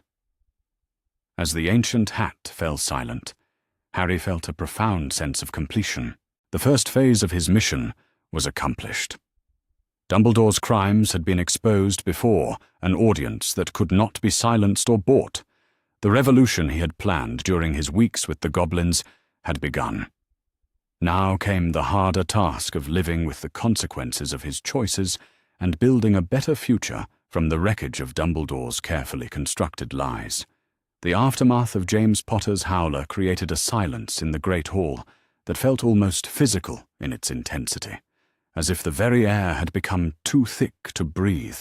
Harry stood in the center of the vast chamber, surrounded by hundreds of witnesses who were still processing what they had heard, their faces reflecting various stages of shock, disbelief, and dawning comprehension. The red envelope's ashes scattered at his feet seemed to glow with residual magic, the final remnant of his father's posthumous act of justice. Dumbledore remained frozen at the edge of the head table's platform, his usually serene expression replaced by something Harry had never expected to see on the great wizard's face: genuine fear. Not the theatrical concern he had shown when trying to dismiss Harry's accusations, but the deep, primal terror of a man watching his carefully constructed world collapse around him in real time. The headmaster's blue eyes, which had always twinkled with what Harry now understood to be calculated benevolence, darted frantically around the great hall as if searching for an escape route or ally who might help him salvage the situation. But there was nowhere to run from the truth, and the evidence Harry possessed was far too comprehensive to be dismissed through political maneuvering or appeals to past reputation. Harry felt a profound sense of completion as he observed Dumbledore's distress, but it was not the cruel satisfaction of revenge. Instead, it was the deeper fulfillment that came from finally being able to speak truth to power, from using his voice to demand accountability from someone who had spent 11 years ensuring that Harry would never possess the knowledge or confidence to challenge his authority. The silence stretched on until Professor McGonagall rose slowly from her seat, her face pale beneath her emerald robes as she struggled to process the magnitude of what had just been revealed. As deputy headmistress, she held significant authority within the school hierarchy, but Harry could see that she was genuinely uncertain how to respond to such unprecedented circumstances. "Mr. Potter," McGonagall said finally, her voice carrying none of its usual stern authority, "these are extremely serious accusations you've made. I hope you understand the gravity of publicly challenging Professor Dumbledore's integrity before the entire school community." "I understand completely, Professor McGonagall."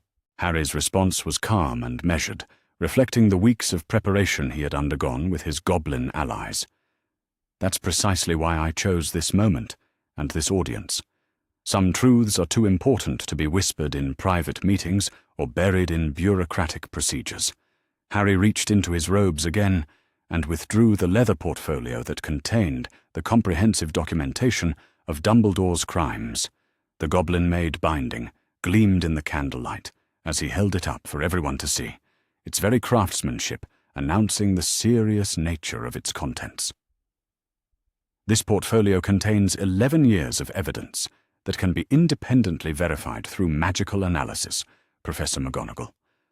Financial records from Gringotts, showing unauthorized withdrawals from my trust vault. Medical reports documenting abuse and neglect that were deliberately suppressed.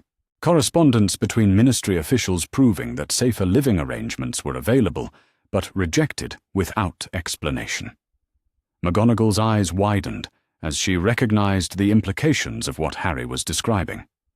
As someone who had opposed Harry's placement with the Dursleys from the beginning, she would understand better than most how damning such documentation would be if it proved authentic. "May I examine this evidence?"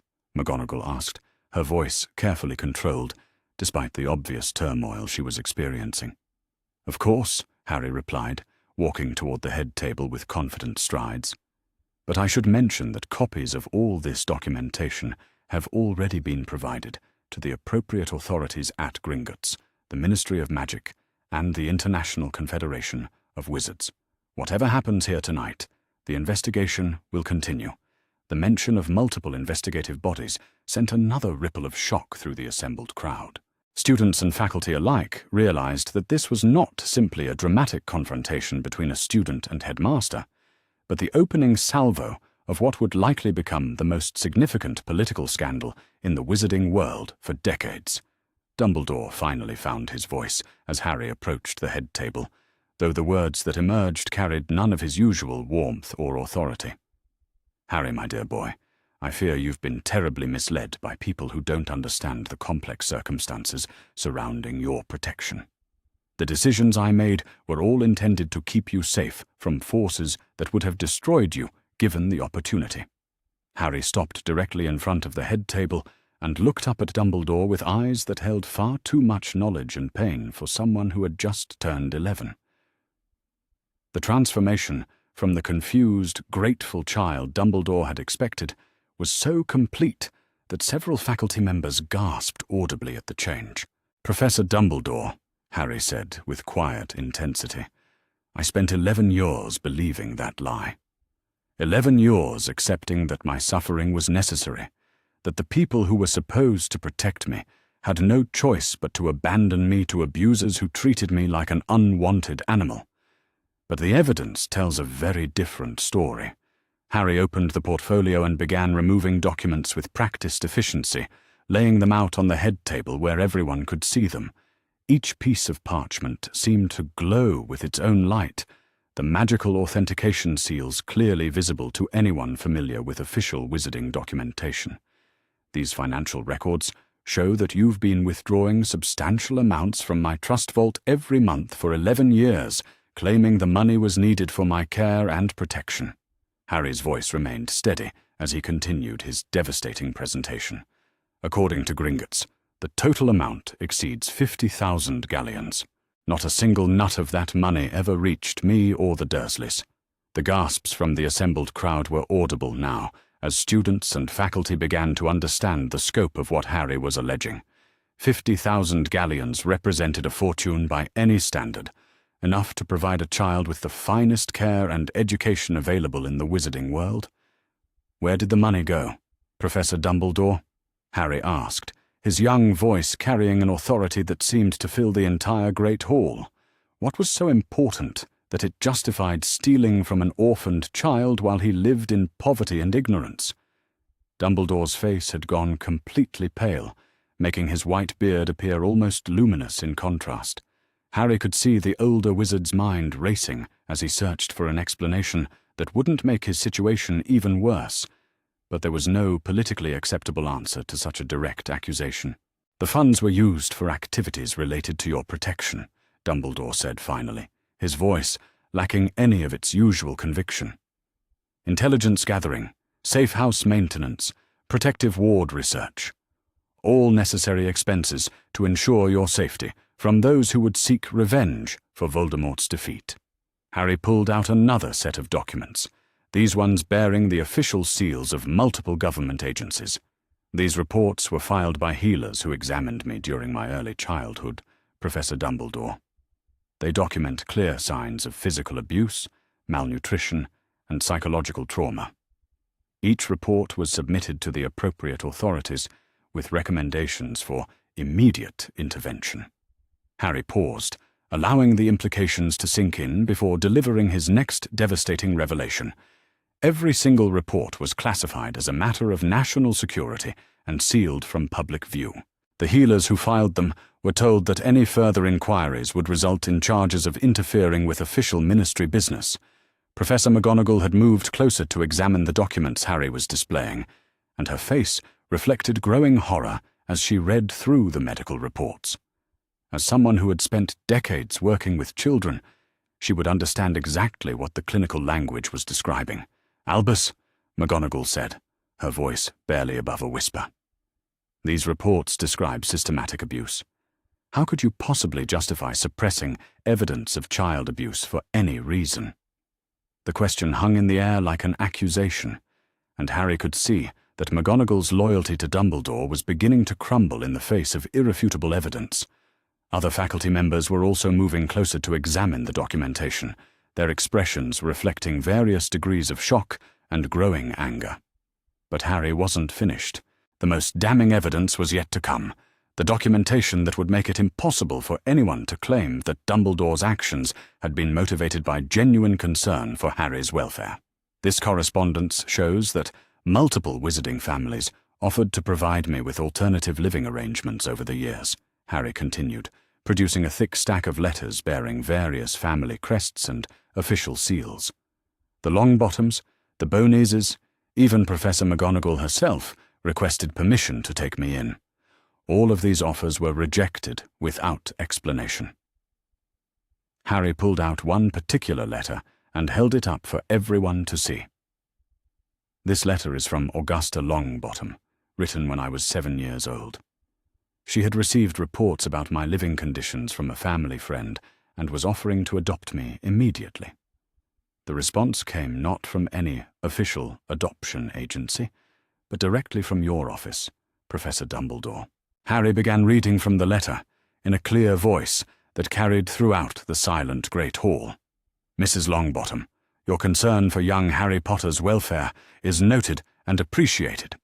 However, you must understand that his current living arrangements are essential for maintaining the blood protection wards that keep him safe from those who would seek revenge for the Dark Lord's defeat.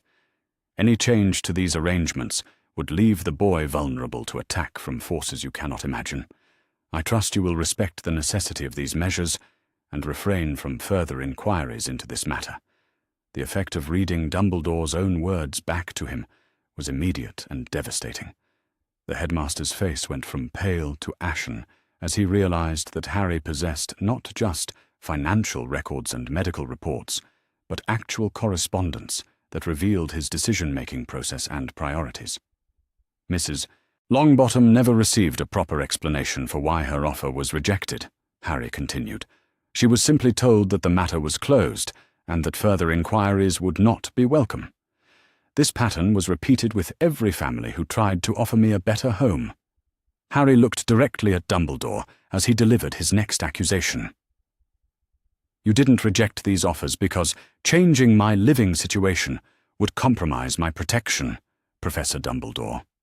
You rejected them because a child who was loved and supported and properly educated would be much harder to manipulate when the time came for you to use him for your own purposes." The silence that followed was broken by a sound that Harry hadn't expected.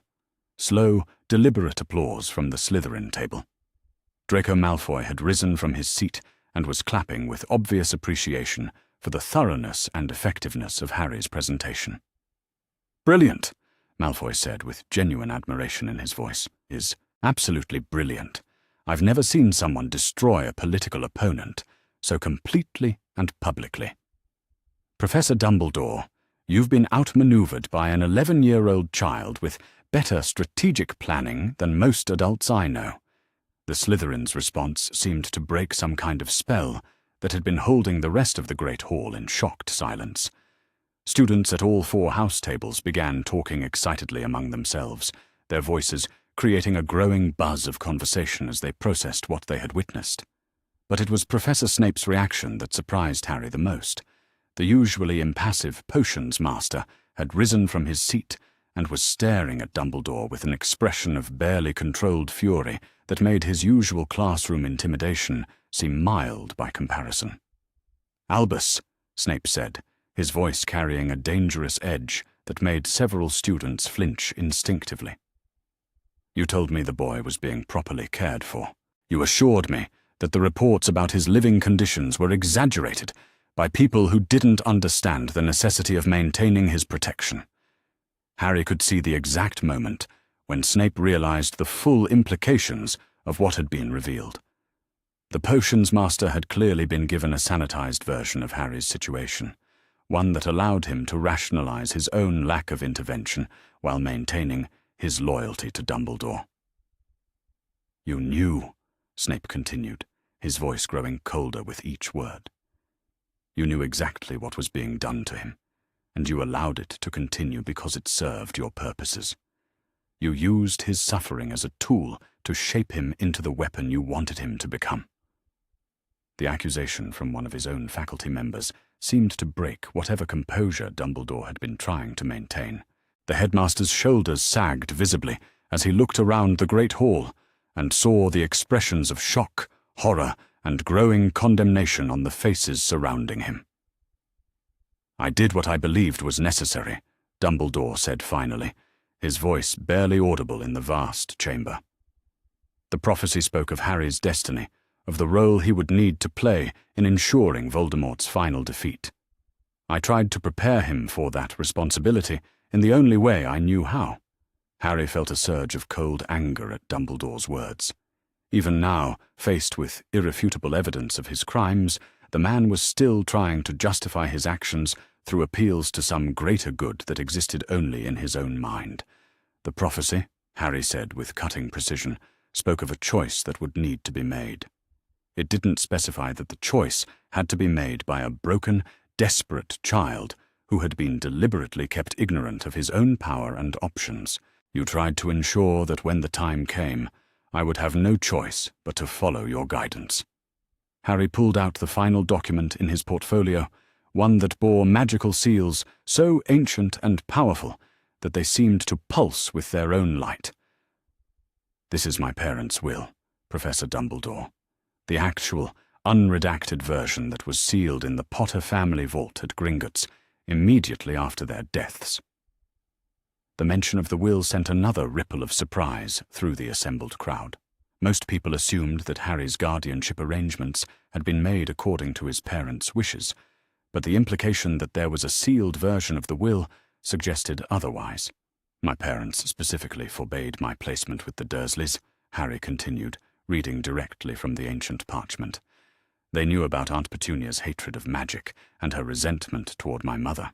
They made detailed arrangements for my care that would have provided me with love, protection, and proper magical education from birth."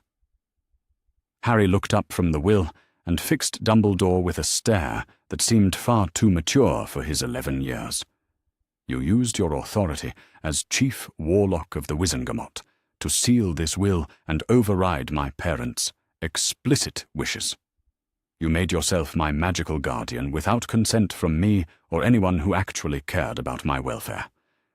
The accusations were piling up now, each one supported by documentation that could not be dismissed or explained away through political maneuvering. Harry could see that some of the faculty members were beginning to look physically ill as they processed the full scope of what had been revealed. But Harry had one final revelation, the piece of evidence that would make it impossible for anyone to claim that Dumbledore's actions had been motivated by anything other than self-serving manipulation. "This final document is perhaps the most damning of all," Harry said, producing a piece of parchment that seemed to radiate dark energy despite its innocent appearance. "It's a memo from Professor Dumbledore to certain members of his inner circle, dated just 6 months after my parents' deaths." Harry began reading in a clear voice that carried throughout the silent great hall. "The Potter boy's conditioning is proceeding according to plan. His isolation and dependence are developing exactly as anticipated. By the time he enters Hogwarts, he should be sufficiently grateful for any guidance or affection that he will follow instructions without question. The investment in maintaining his current circumstances continues to yield the desired psychological results. The effect of hearing Dumbledore's own words describing Harry's systematic abuse as conditioning and investment was immediate and explosive. Students at all 4 house tables erupted in outraged voices, while several faculty members rose from their seats with expressions of barely controlled fury.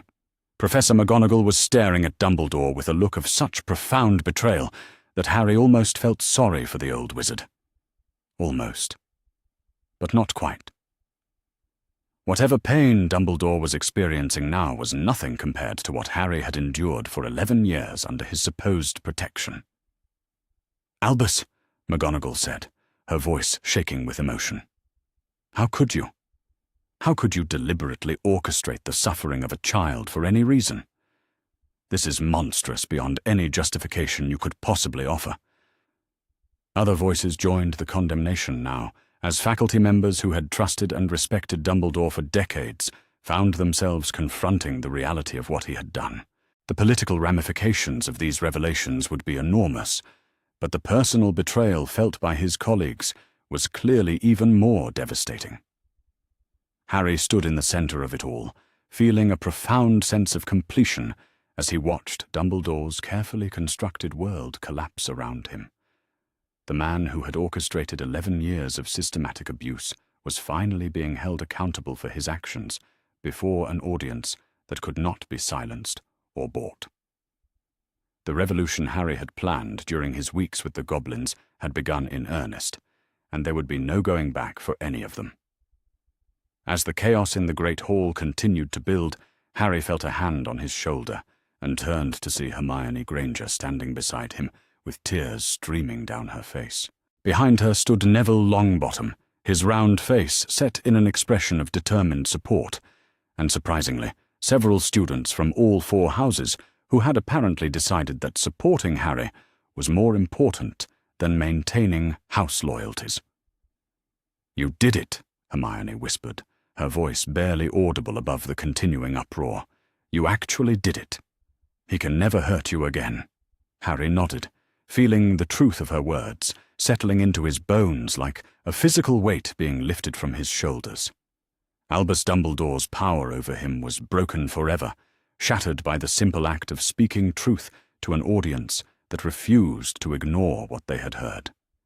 The boy who had cowered in the cupboard under the stairs was gone, replaced by someone who understood that true strength came not from magical power or political connections, but from the courage to demand justice regardless of the consequences. The sorting would continue eventually, Harry supposed, but first the wizarding world would have to reckon with the reality that their greatest hero had feet of clay that ran all the way up to his neck. The Great Hall of Hogwarts had transformed from a place of ceremonial tradition into something resembling a battlefield, though the weapons being wielded were words rather than wands, and the casualties were long-held beliefs about truth, authority, and the nature of heroism itself. In the minutes following Harry's devastating presentation of evidence against Dumbledore, the ancient chamber had erupted into chaos that threatened to tear apart the very foundations of wizarding society. Students at all 4 house tables were no longer sitting in their traditional divisions, but had begun clustering around those who shared their reactions to the revelations. Some groups huddled together in shocked whispers, processing the magnitude of what they had witnessed, while others engaged in heated arguments about the implications of Harry's accusations. The neat categories of Gryffindor courage, Slytherin ambition, Ravenclaw wisdom, and Hufflepuff loyalty seemed inadequate to contain the complex emotions and moral calculations that were now driving their responses.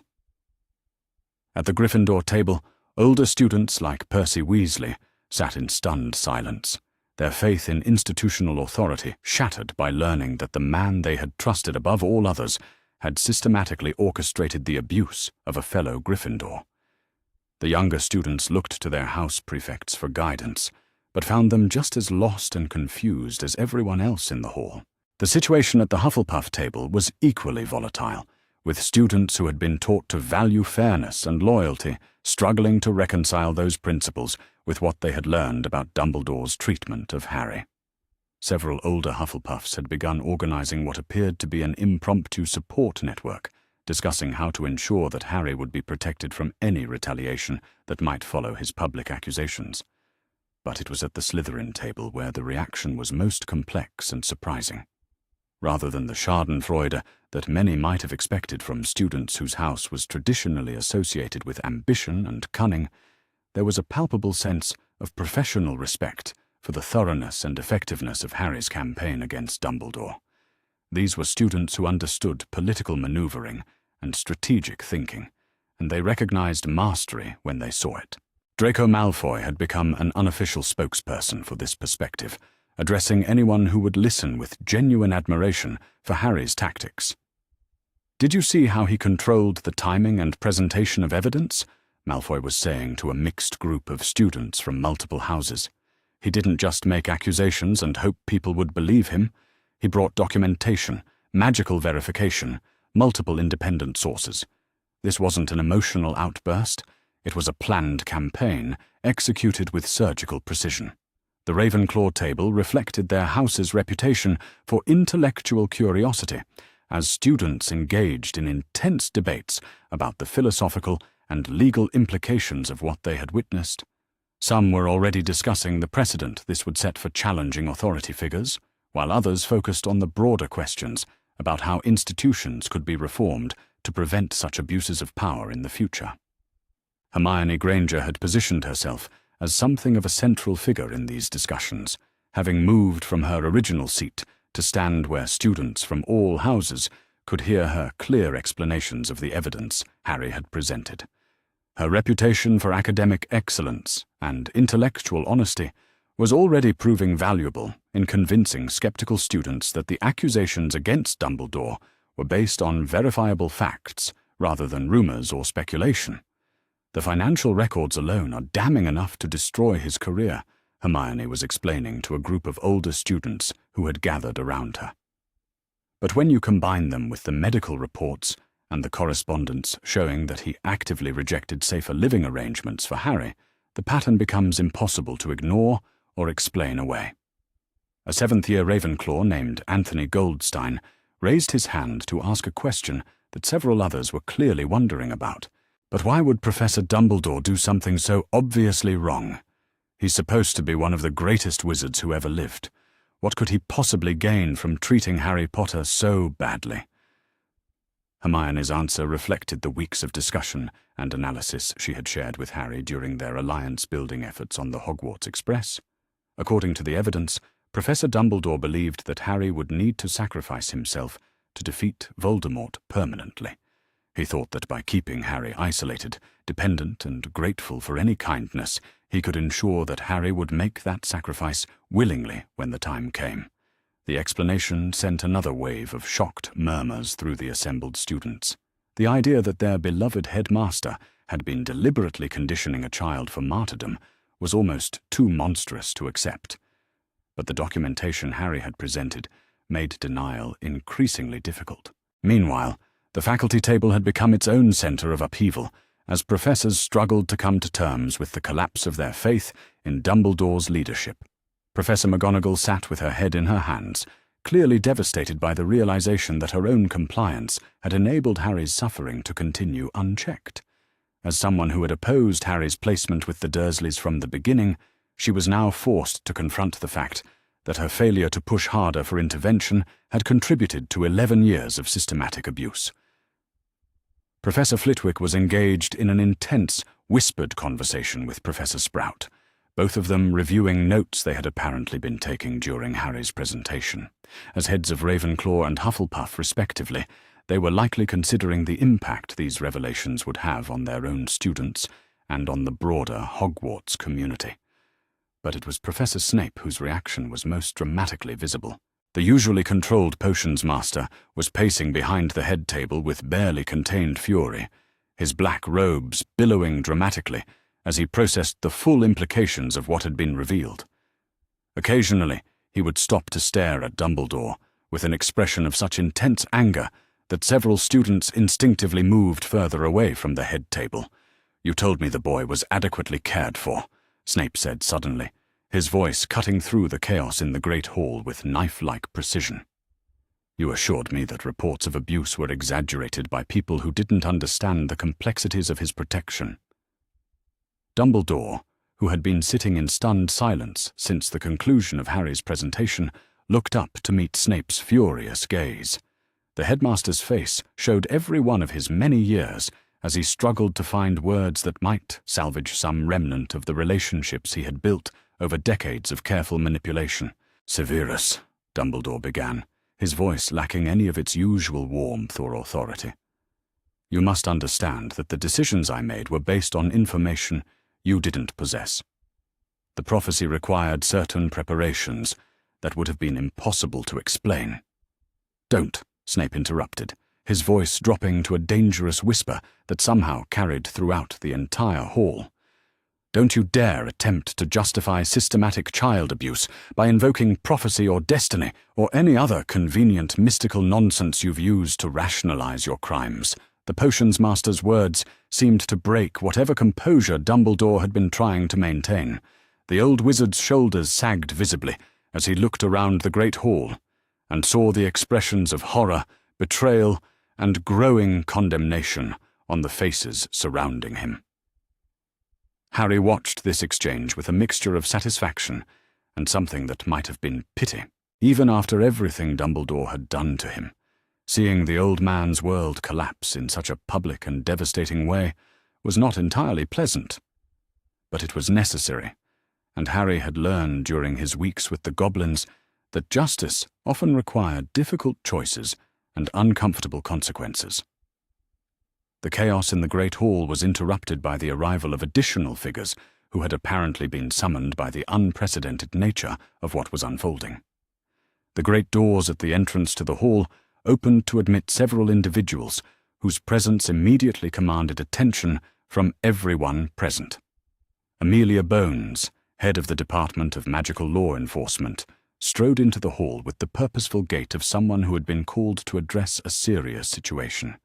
Behind her came Cornelius Fudge, the Minister of Magic himself, looking harried and confused as he surveyed the chaotic scene before him. Several other ministry officials followed, their expressions suggesting they had been pulled away from other important business to deal with whatever crisis had developed at Hogwarts. But it was the final figure to enter the Great Hall who drew the most surprised reactions from students and faculty alike.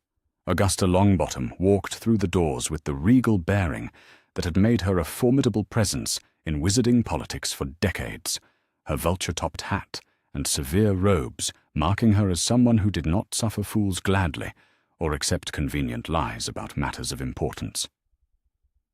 "Minister Fudge, Madam Bones, Mrs. Longbottom," Dumbledore said, rising from his seat with obvious effort. "I'm afraid you've arrived during rather unusual circumstances. We're experiencing some disruption to our traditional sorting ceremony." "Cornelius," Augusta Longbottom said with a voice that could have cut glass, "we received urgent communications from multiple sources indicating that serious criminal accusations had been made against you in a public setting. Given the gravity of the alleged crimes, we felt it was necessary to respond immediately." Harry felt a surge of satisfaction as he realized that his goblin allies had been monitoring the situation and had already begun the process of ensuring that official investigations would be launched before Dumbledore could attempt to suppress or discredit the evidence. The speed of the response suggested that the political ramifications of his revelations were already spreading far beyond the walls of Hogwarts. Madam Bones stepped forward with the professional demeanor that had made her one of the most respected figures in magical law enforcement. "Professor Dumbledore, we understand that, Mr. Harry Potter has presented evidence of financial crimes, child abuse, and other serious allegations against you. We need to examine this evidence immediately and conduct preliminary interviews with relevant witnesses." The mention of official interviews and criminal investigations sent another wave of excited murmurs through the assembled students. This was no longer simply a dramatic confrontation between a student and headmaster. It was the beginning of what would likely become the most significant legal case in wizarding history. Harry stepped forward with the confidence he had learned during his weeks of preparation, holding the leather portfolio that contained all the documentation of Dumbledore's crimes. "Madam Bones, Mrs. Longbottom, Minister Fudge, I have comprehensive evidence of Professor Dumbledore's actions over the past 11 years. Everything can be independently verified through magical analysis and cross-referenced with official records." Augusta Longbottom's eyes fixed on Harry with an intensity that reminded him powerfully of her grandson Neville. though where Neville's gaze often showed uncertainty, his grandmother's reflected absolute determination and no small amount of suppressed fury. "Mr. Potter," Augusta said with carefully controlled emotion, "I attempted to adopt you when you were 7 years old. My offer was rejected, without explanation or opportunity for appeal. I would very much like to understand why Professor Dumbledore felt that keeping you in an abusive situation was preferable to allowing you to join a loving, magical family." The question hung in the air like an accusation, and Harry could see that Dumbledore realized his political situation was rapidly becoming untenable. When Augusta Longbottom demanded answers about matters involving child welfare, even the most powerful wizards found it difficult to evade or deflect her inquiries. "Mrs. Longbottom," Harry said respectfully, "I have copies of all the correspondence related to your adoption attempts, including Professor Dumbledore's responses. The documentation shows a pattern of rejected offers from multiple families, all dismissed with vague references to blood protection requirements that independent magical analysis has proven to be largely fictional." Augusta's expression grew even more severe as she processed the implications of what Harry was saying. "Young man, are you telling me that Albus Dumbledore deliberately prevented you from being adopted by families who could have provided proper care and magical education?" "That's exactly what I'm telling you, Mrs. Longbottom. And I have the documented proof to support every accusation I've made." The next several hours passed in a blur of official interviews, evidence examination, and formal statements, as the ministry officials worked to understand the full scope of what had been revealed. Harry found himself at the center of it all, providing detailed explanations of the documentation, while answering questions from investigators who were clearly struggling to accept the magnitude of Dumbledore's betrayal. Throughout the process, students and faculty remained in the Great Hall as witnesses to what was arguably the most significant political upheaval in wizarding history. The traditional sorting ceremony had been completely abandoned in favor of watching their world reshape itself around the revelations of systematic abuse and institutional corruption. As the evening wore on, it became clear that the investigation would continue far beyond this single night. Dumbledore had been placed under house arrest pending formal charges, while teams of investigators began the process of examining 11 years' worth of financial records, medical reports, and correspondence that detailed his crimes. But for Harry, the most important moment came when Augusta Longbottom approached him privately during a break in the official proceedings. The formidable witch looked down at him with eyes that held tears she was too proud to shed publicly. "Mr. Potter," Augusta said quietly, "I want you to know that my offer to provide you with a home and family still stands. If you choose to accept it, I promise you will never again suffer from the neglect and abuse you experienced under Professor Dumbledore's supposed protection." Harry felt his own eyes growing moist as he processed the genuine care and concern in her voice. After 11 years of systematic emotional manipulation, experiencing authentic parental concern was almost overwhelming in its intensity. "Thank you, Mrs. Longbottom," Harry said with sincere gratitude. "I would be honored to be part of your family, if you'll have me." As the Great Hall gradually emptied and students were finally escorted to their dormitories by house prefects, who were still processing what they had witnessed, Harry stood with his new allies and reflected on how completely his life had changed in the course of a single evening. The boy who had cowered in the cupboard under the stairs was gone forever, replaced by someone who understood that true power came from the courage to demand accountability from those in positions of authority. Dumbledore's carefully constructed world had collapsed under the weight of truth spoken before witnesses who could not be silenced or bought.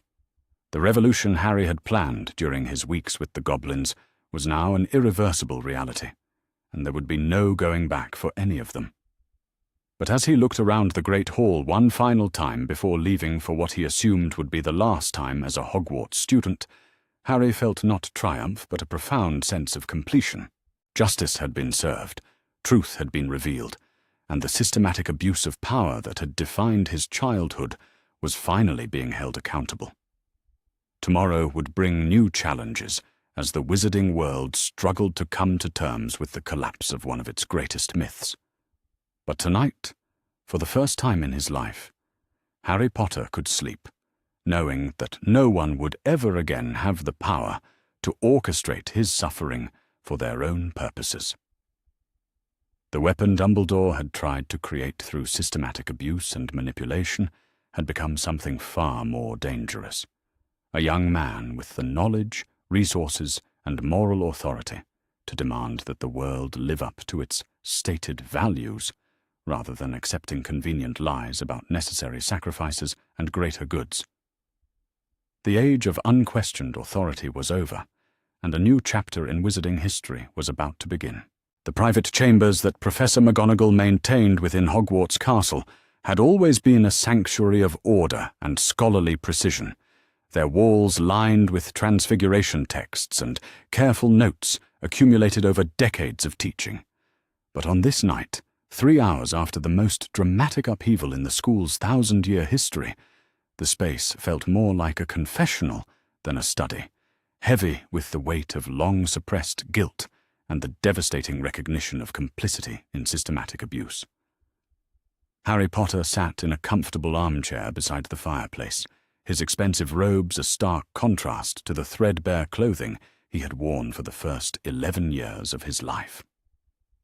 The transformation in his appearance was remarkable enough, but it was the change in his demeanor that truly marked the distance he had traveled from the frightened, grateful child that Dumbledore had expected to encounter at Hogwarts. Across from him, Professor McGonagall occupied her usual seat behind the desk that served as her command center for managing the complex logistics of deputy headmistress duties. But tonight, she looked smaller somehow, diminished by the magnitude of what she had learned about her own role in perpetuating Harry's suffering. Her usually impeccable appearance showed signs of strain, with several strands of hair escaping from her normally perfect bun, and her emerald robes wrinkled from hours of pacing and self-recrimination. The silence between them had stretched for several minutes, as McGonagall struggled to find words adequate to express the complexity of her emotions. Shame, guilt, anger, and a fierce protective instinct warred visibly across her features as she processed the full implications of what Harry had revealed in the Great Hall. "Mr. Potter," McGonagall said finally, her voice carrying none of its usual stern authority, "I owe you an apology that is so long overdue and so inadequate to the circumstances that I hardly know how to begin offering it." Harry studied her face with the analytical precision he had learned during his weeks with the goblins, noting the genuine distress and self-condemnation in her expression. Professor McGonagall had been one of the few adult figures in his life who had shown him any kindness during his brief encounters with the magical world, but he now understood that her kindness had been compromised by her failure to act on information that should have triggered immediate intervention. "Professor McGonagall," Harry replied with careful courtesy, "I don't hold you responsible for Professor Dumbledore's actions. You weren't the one making the decisions about my placement or care." "But I should have been," McGonagall interrupted, her voice growing stronger with self-recrimination. "I was there the night your parents died, Mr. Potter. I was the one who spent an entire day observing the Dursleys before you were placed with them, and I reported directly to Dumbledore that they were the worst sort of muggles imaginable." Harry leaned forward with interest, recognizing that McGonagall was about to provide testimony that would further cement the case against Dumbledore's decision-making. "What exactly did you observe about the Dursleys?" McGonagall's expression grew pained as she recalled memories that had clearly haunted her for years. "I watched Vernon Dursley kick a cat and berate his wife for the smallest imperfections in their garden. I observed Petunia Dursley speaking about your mother with such venom and hatred that I was physically sickened by the display.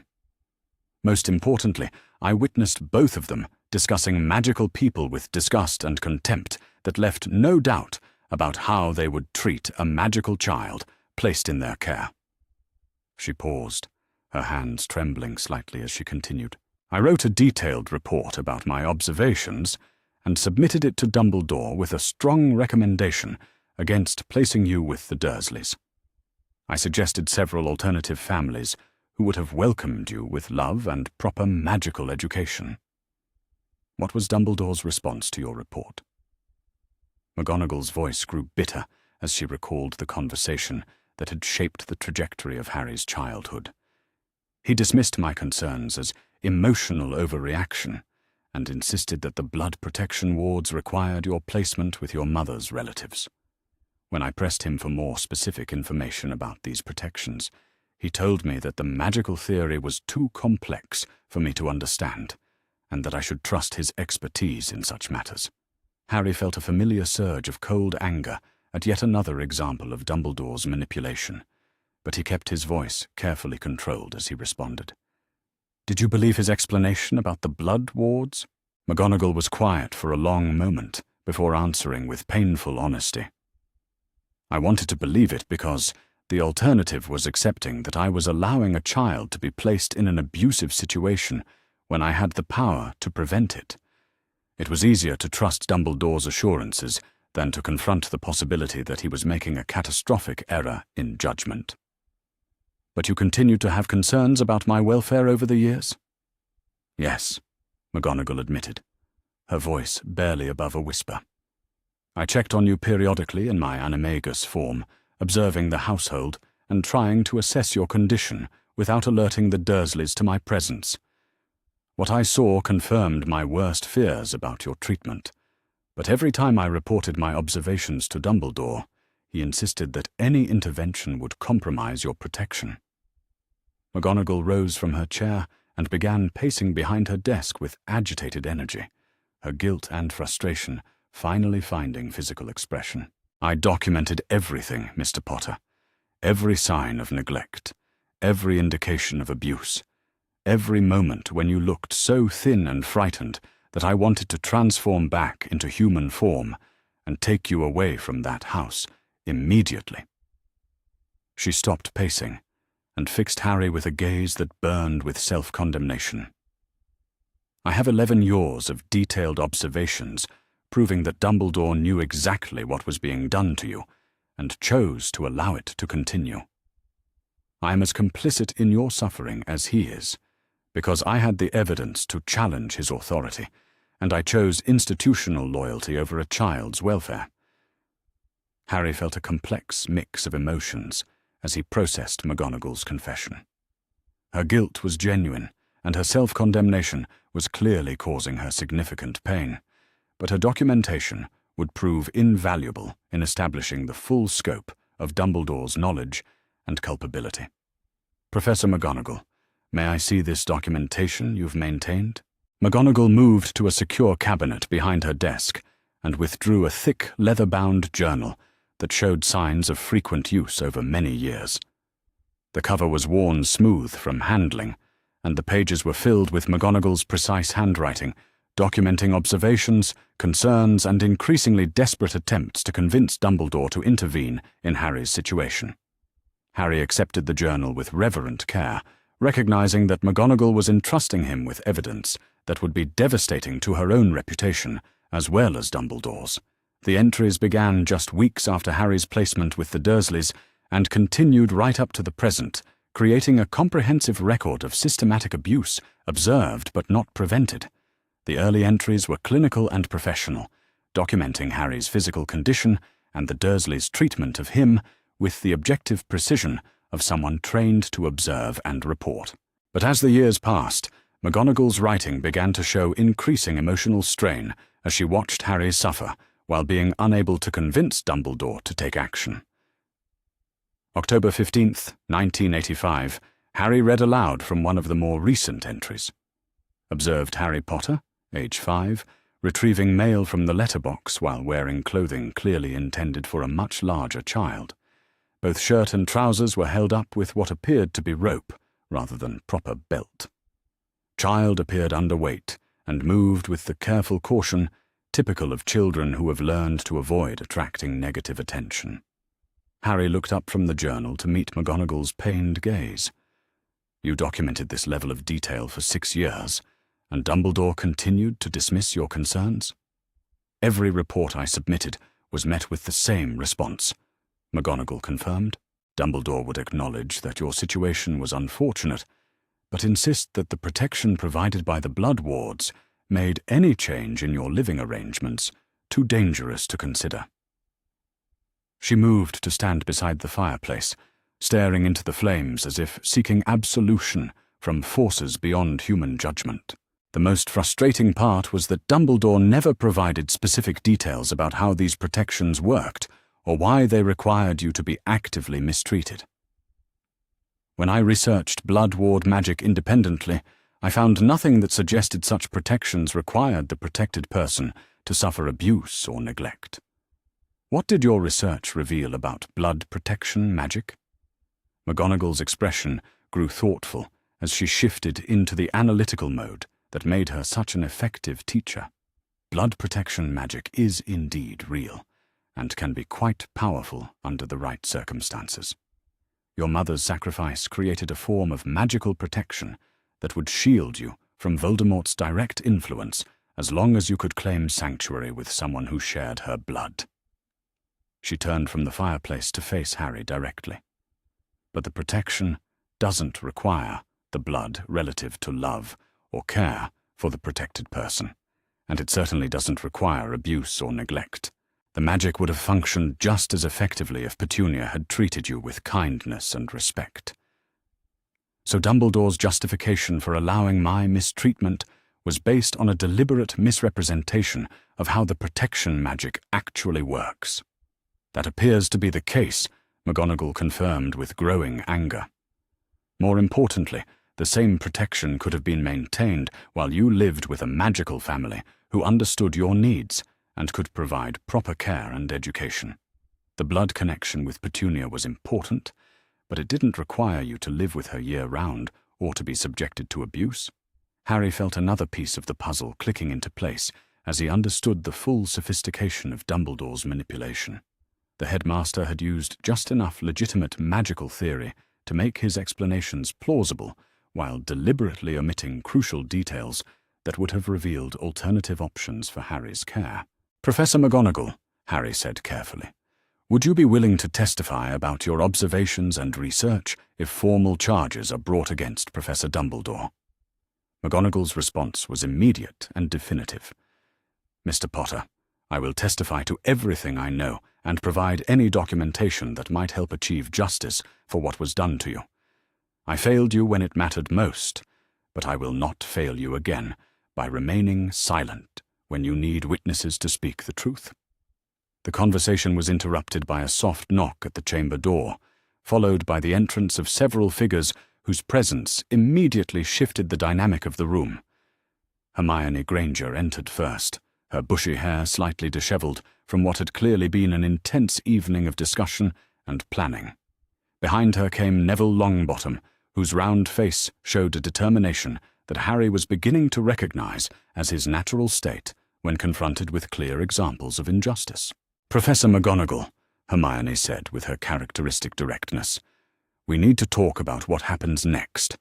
The students are organizing, and we need faculty support if we're going to ensure that real changes come out of tonight's revelations." McGonagall looked surprised but not displeased by Hermione's bold approach. "Miss Granger, what kind of organization are you referring to?" "Students from all 4 houses are meeting in common rooms and unused classrooms to discuss what they witnessed tonight," Neville explained with growing confidence. "We're documenting everything we heard and saw, and we're preparing formal statements to provide to the Ministry investigators. But more importantly," Hermione added, "we're discussing systemic changes that need to be implemented to prevent this kind of abuse from happening again. Student representation on the Board of Governors, independent oversight of child welfare issues, mandatory reporting requirements for faculty who observe signs of abuse." Harry felt a surge of pride at the initiative his fellow students were showing. The revolution he had hoped to inspire was taking on a life of its own, driven by people who understood that exposing Dumbledore's crimes was only the first step in creating a more just and accountable wizarding society. "What kind of faculty support are you looking for?" McGonagall asked with genuine curiosity. We need professors who are willing to speak publicly about what they observed over the years, Hermione explained. Students respect your opinions and will listen when you talk about the importance of challenging authority figures who abuse their power. McGonagall nodded thoughtfully before responding. Miss Granger, you have my full support for any efforts to reform the systems that allowed this abuse to continue unchecked. I will speak publicly about my observations and will work with other faculty members to ensure that Hogwarts becomes a place where student welfare is prioritized over institutional loyalty. The conversation continued for several more hours as Harry, McGonagall, Hermione, and Neville worked together to plan the next phase of their campaign for accountability and reform. Other faculty members joined them periodically, adding their own observations and commitments to support the growing movement for change. Professor Flitwick arrived with documentation showing that he had also raised concerns about Harry's welfare over the years, only to be dismissed by Dumbledore with the same vague references to blood protection requirements. Professor Sprout brought evidence of similar patterns involving other students whose family situations had raised red flags, but had been inadequately addressed by the current administration. Most surprisingly, Professor Snape appeared near midnight with a leather portfolio containing correspondence that revealed the full extent of Dumbledore's manipulation of his own staff. The potions master's usual sardonic demeanor had been replaced by something colder and more focused as he contributed his own testimony to the growing case against the headmaster. "Potter," Snape said with uncharacteristic directness, "I owe you an acknowledgement that I have been part of the system that failed you.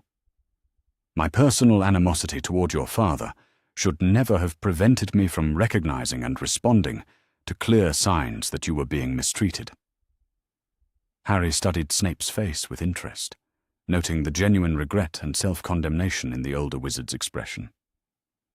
"Professor Snape, what did you observe about my situation that you failed to act upon?" Snape's response was clinical and precise, delivered in the same tone he might use to explain a complex potion recipe. "Your physical condition upon arrival at Hogwarts each year showed clear signs of malnutrition and neglect. Your social behaviors indicated someone who had been systematically isolated and emotionally abused. Your academic knowledge gaps suggested deliberate educational neglect rather than simple lack of opportunity." He paused before continuing with obvious difficulty. "I rationalized these observations by telling myself that your famous status had made you arrogant and entitled, and that any hardships you experienced were probably exaggerated or self-inflicted. It was easier to maintain my prejudice against you than to confront the possibility that a child was suffering under our supposed protection." Harry felt a complex mixture of vindication and pity as he listened to Snape's confession. The man's hatred of James Potter had clearly blinded him to Harry's actual circumstances, but his willingness to acknowledge his failures and contribute to the case against Dumbledore suggested a capacity for growth that Harry hadn't expected. As the night progressed, and more faculty members joined their impromptu planning session, Harry began to understand that McGonagall's confession had been just the beginning of a much larger reckoning within the Hogwarts community. Teachers who had spent years accepting Dumbledore's explanations and rationalizations were now confronting the reality that their passive compliance had enabled systematic abuse. But it was McGonagall's final statement of the evening that crystallized the significance of what was happening. She stood before the assembled group of faculty and students with the bearing of someone who had made a fundamental decision about her own principles and priorities. "For too long, we have allowed institutional loyalty to override our moral obligations to the children in our care," McGonagall declared with growing strength. "We have accepted convenient explanations for uncomfortable situations rather than demanding answers that would require us to take difficult action." She looked directly at Harry as she continued. "Mr. Potter's courage in speaking truth to power has shown us what real leadership looks like.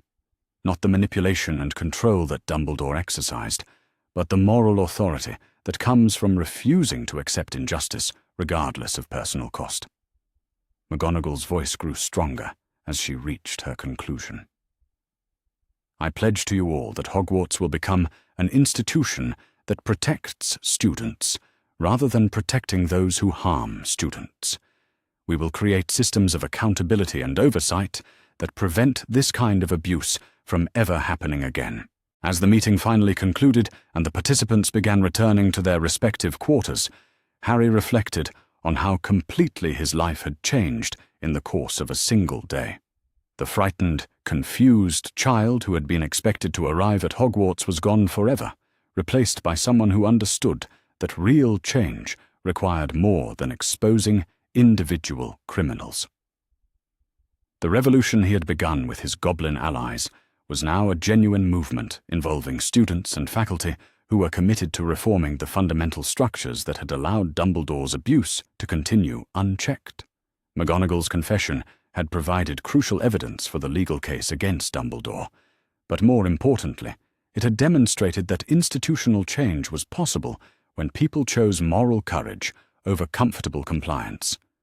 Tomorrow would bring new challenges as the wizarding world continued to grapple with the collapse of one of its most cherished myths. But tonight, for the first time in his life, Harry Potter could sleep, knowing that he was surrounded by people who valued his welfare more than their own convenience or institutional loyalty.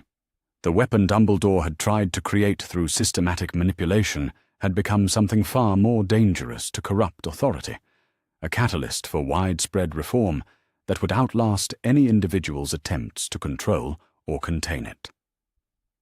The morning after the Great Hall confrontation dawned grey and drizzling over Hogwarts Castle, as if the very sky was reflecting the sombre mood that had settled over the ancient institution.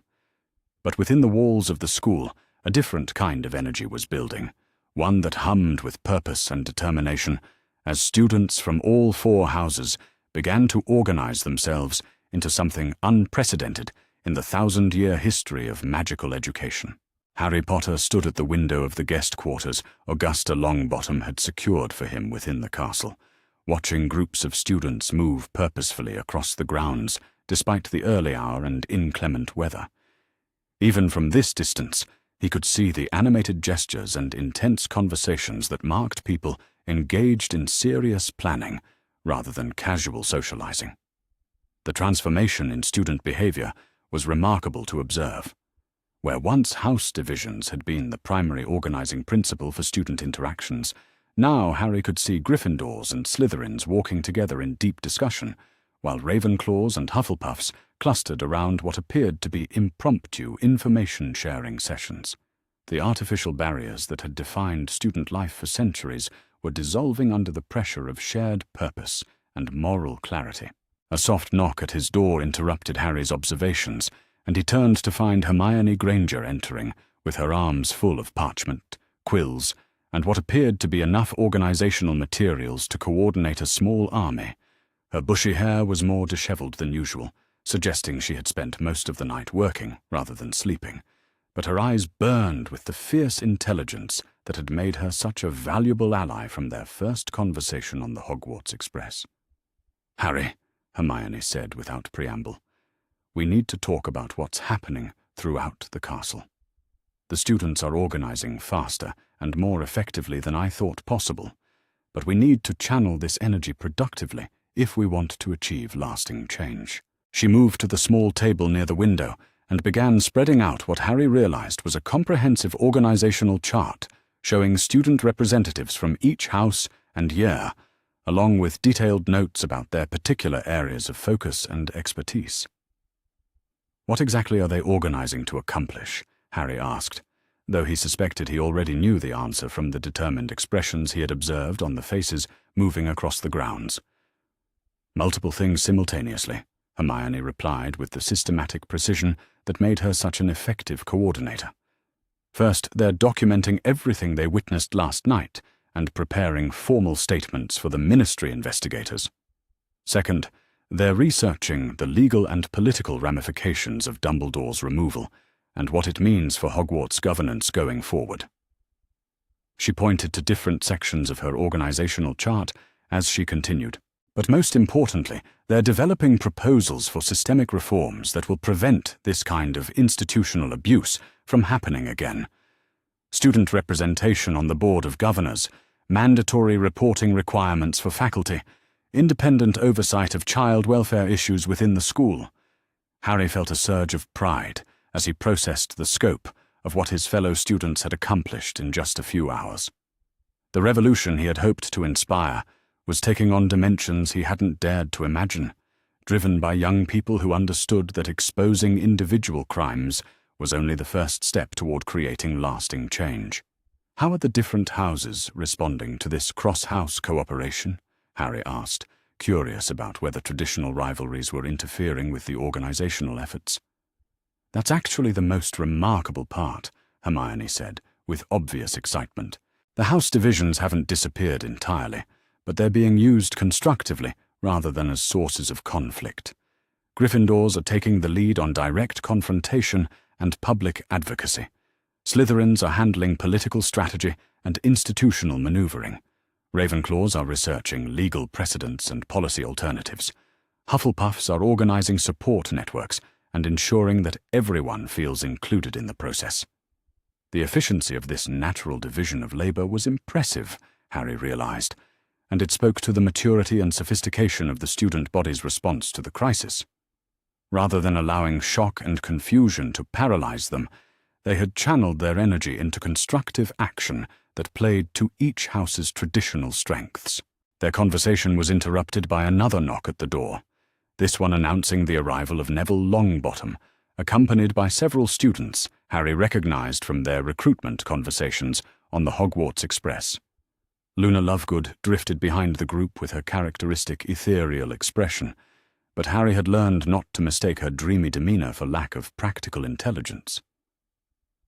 "Harry," Neville said with growing confidence in his voice, "we've been meeting with students from all the houses, and we wanted to update you on what we're learning from the broader student body." He pulled out a roll of parchment covered with neat handwriting that suggested careful documentation of multiple conversations and interviews. The older students have been sharing stories about things they've observed over the years that make more sense now that we know the truth about Dumbledore's methods and priorities. "What kinds of things?" Harry asked, though he suspected the answer would reveal additional examples of systematic dysfunction within the school's administration. "Patterns of favoritism and selective enforcement of rules," Luna said in her soft, musical voice. "Students from certain families receiving preferential treatment, while others were subjected to much harsher discipline for identical infractions. Academic opportunities and advanced instruction being limited to students whose families had political connections with Professor Dumbledore." Neville nodded and consulted his notes before continuing. "There's also evidence of information suppression and controlled communication between students and their families.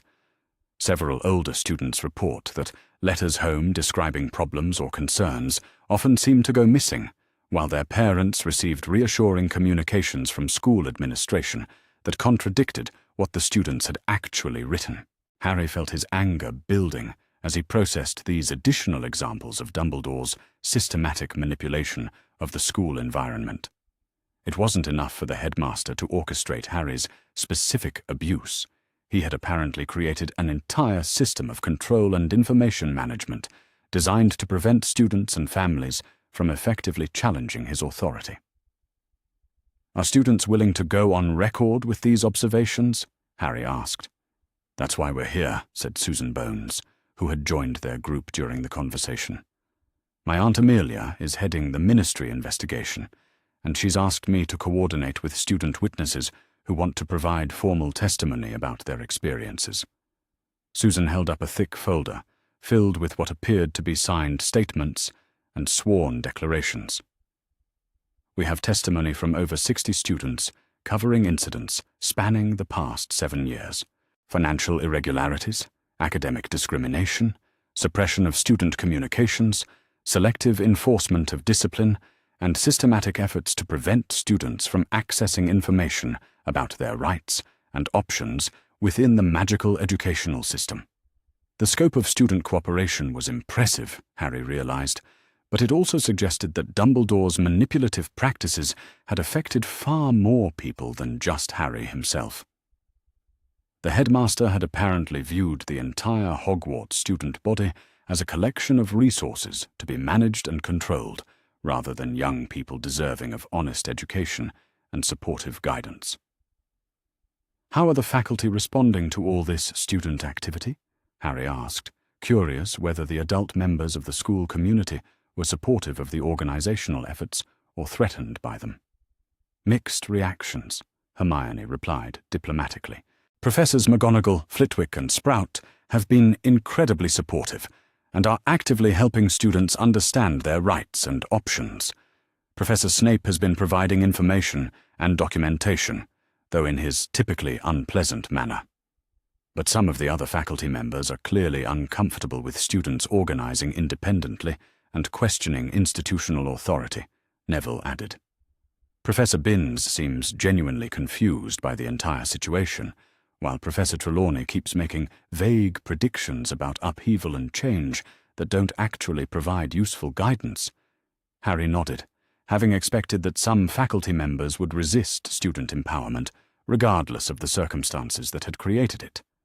Academic institutions were traditionally hierarchical, with clear boundaries between those who held authority and those who were expected to accept that authority without question.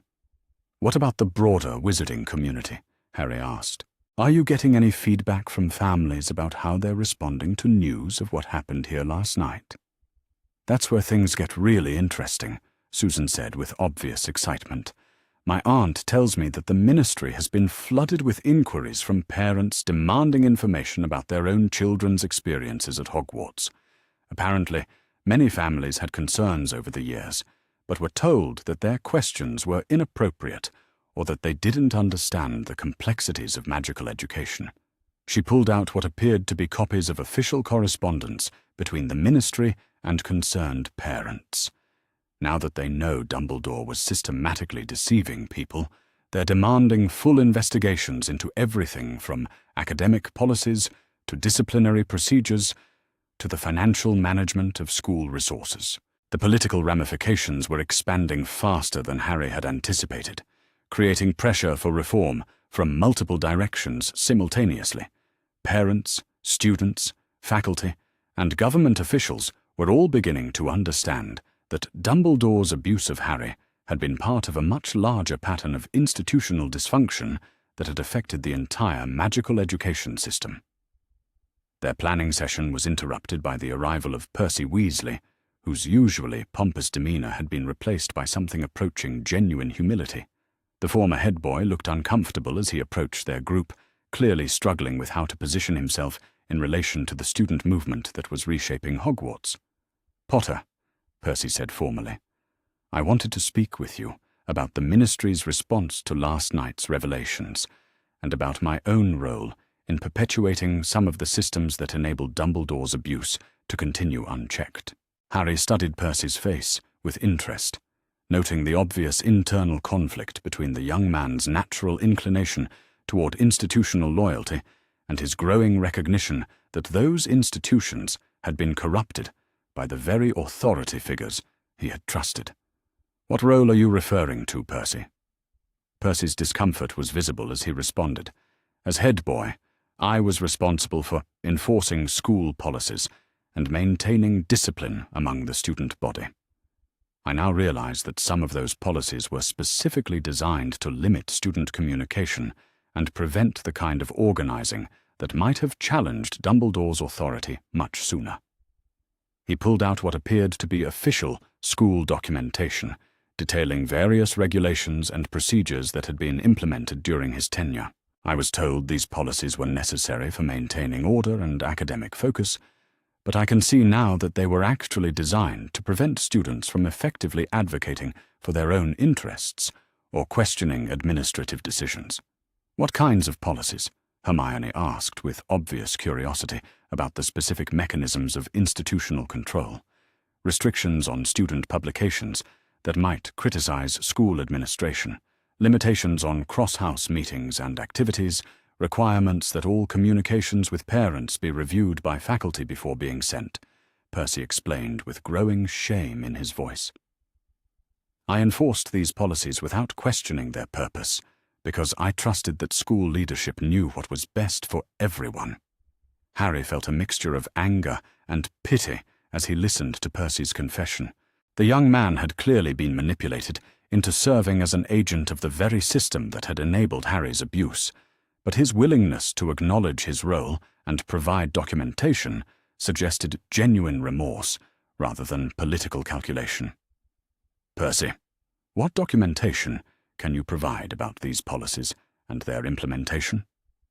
Percy's response was immediate and comprehensive.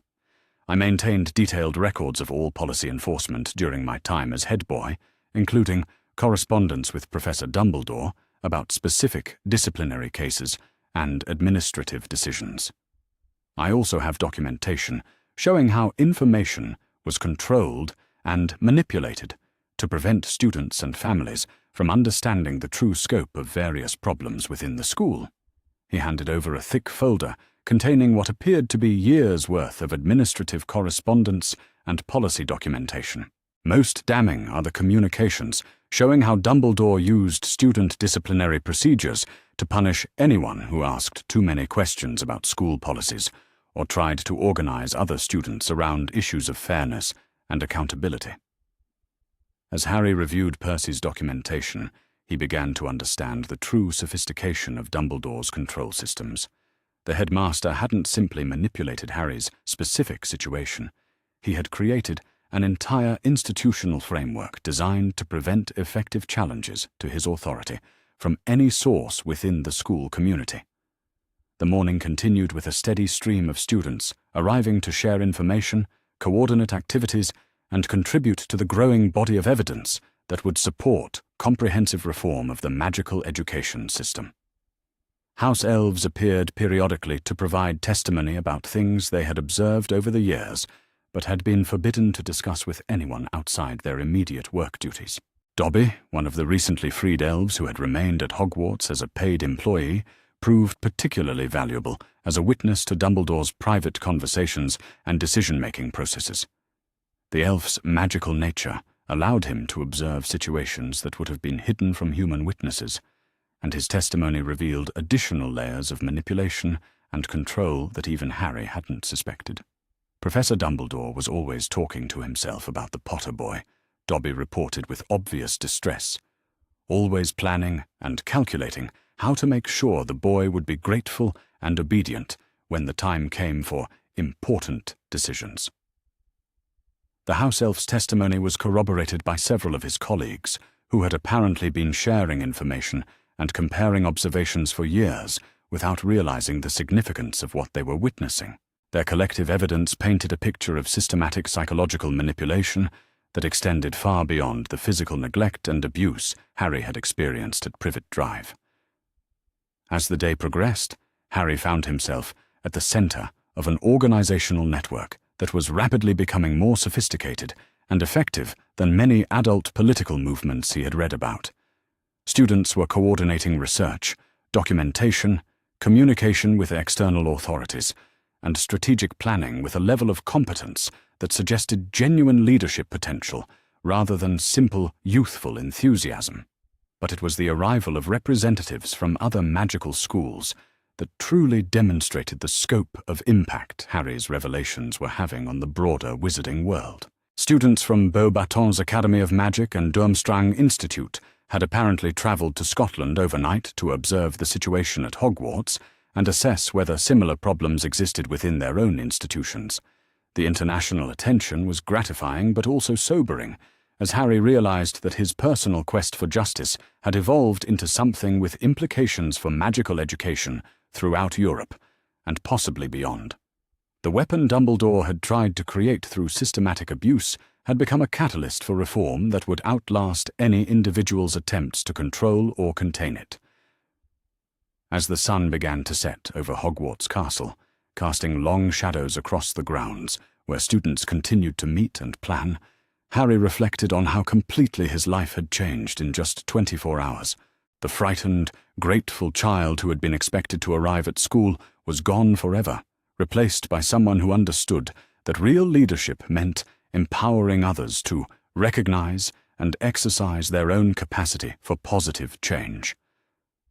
The revolution he had begun with his goblin allies was now a genuine movement involving hundreds of young people who were committed to creating a wizarding world that valued truth, accountability, and justice over comfortable lies and institutional convenience. Tomorrow would bring new challenges as the broader magical community continued to grapple with the implications of Dumbledore's crimes.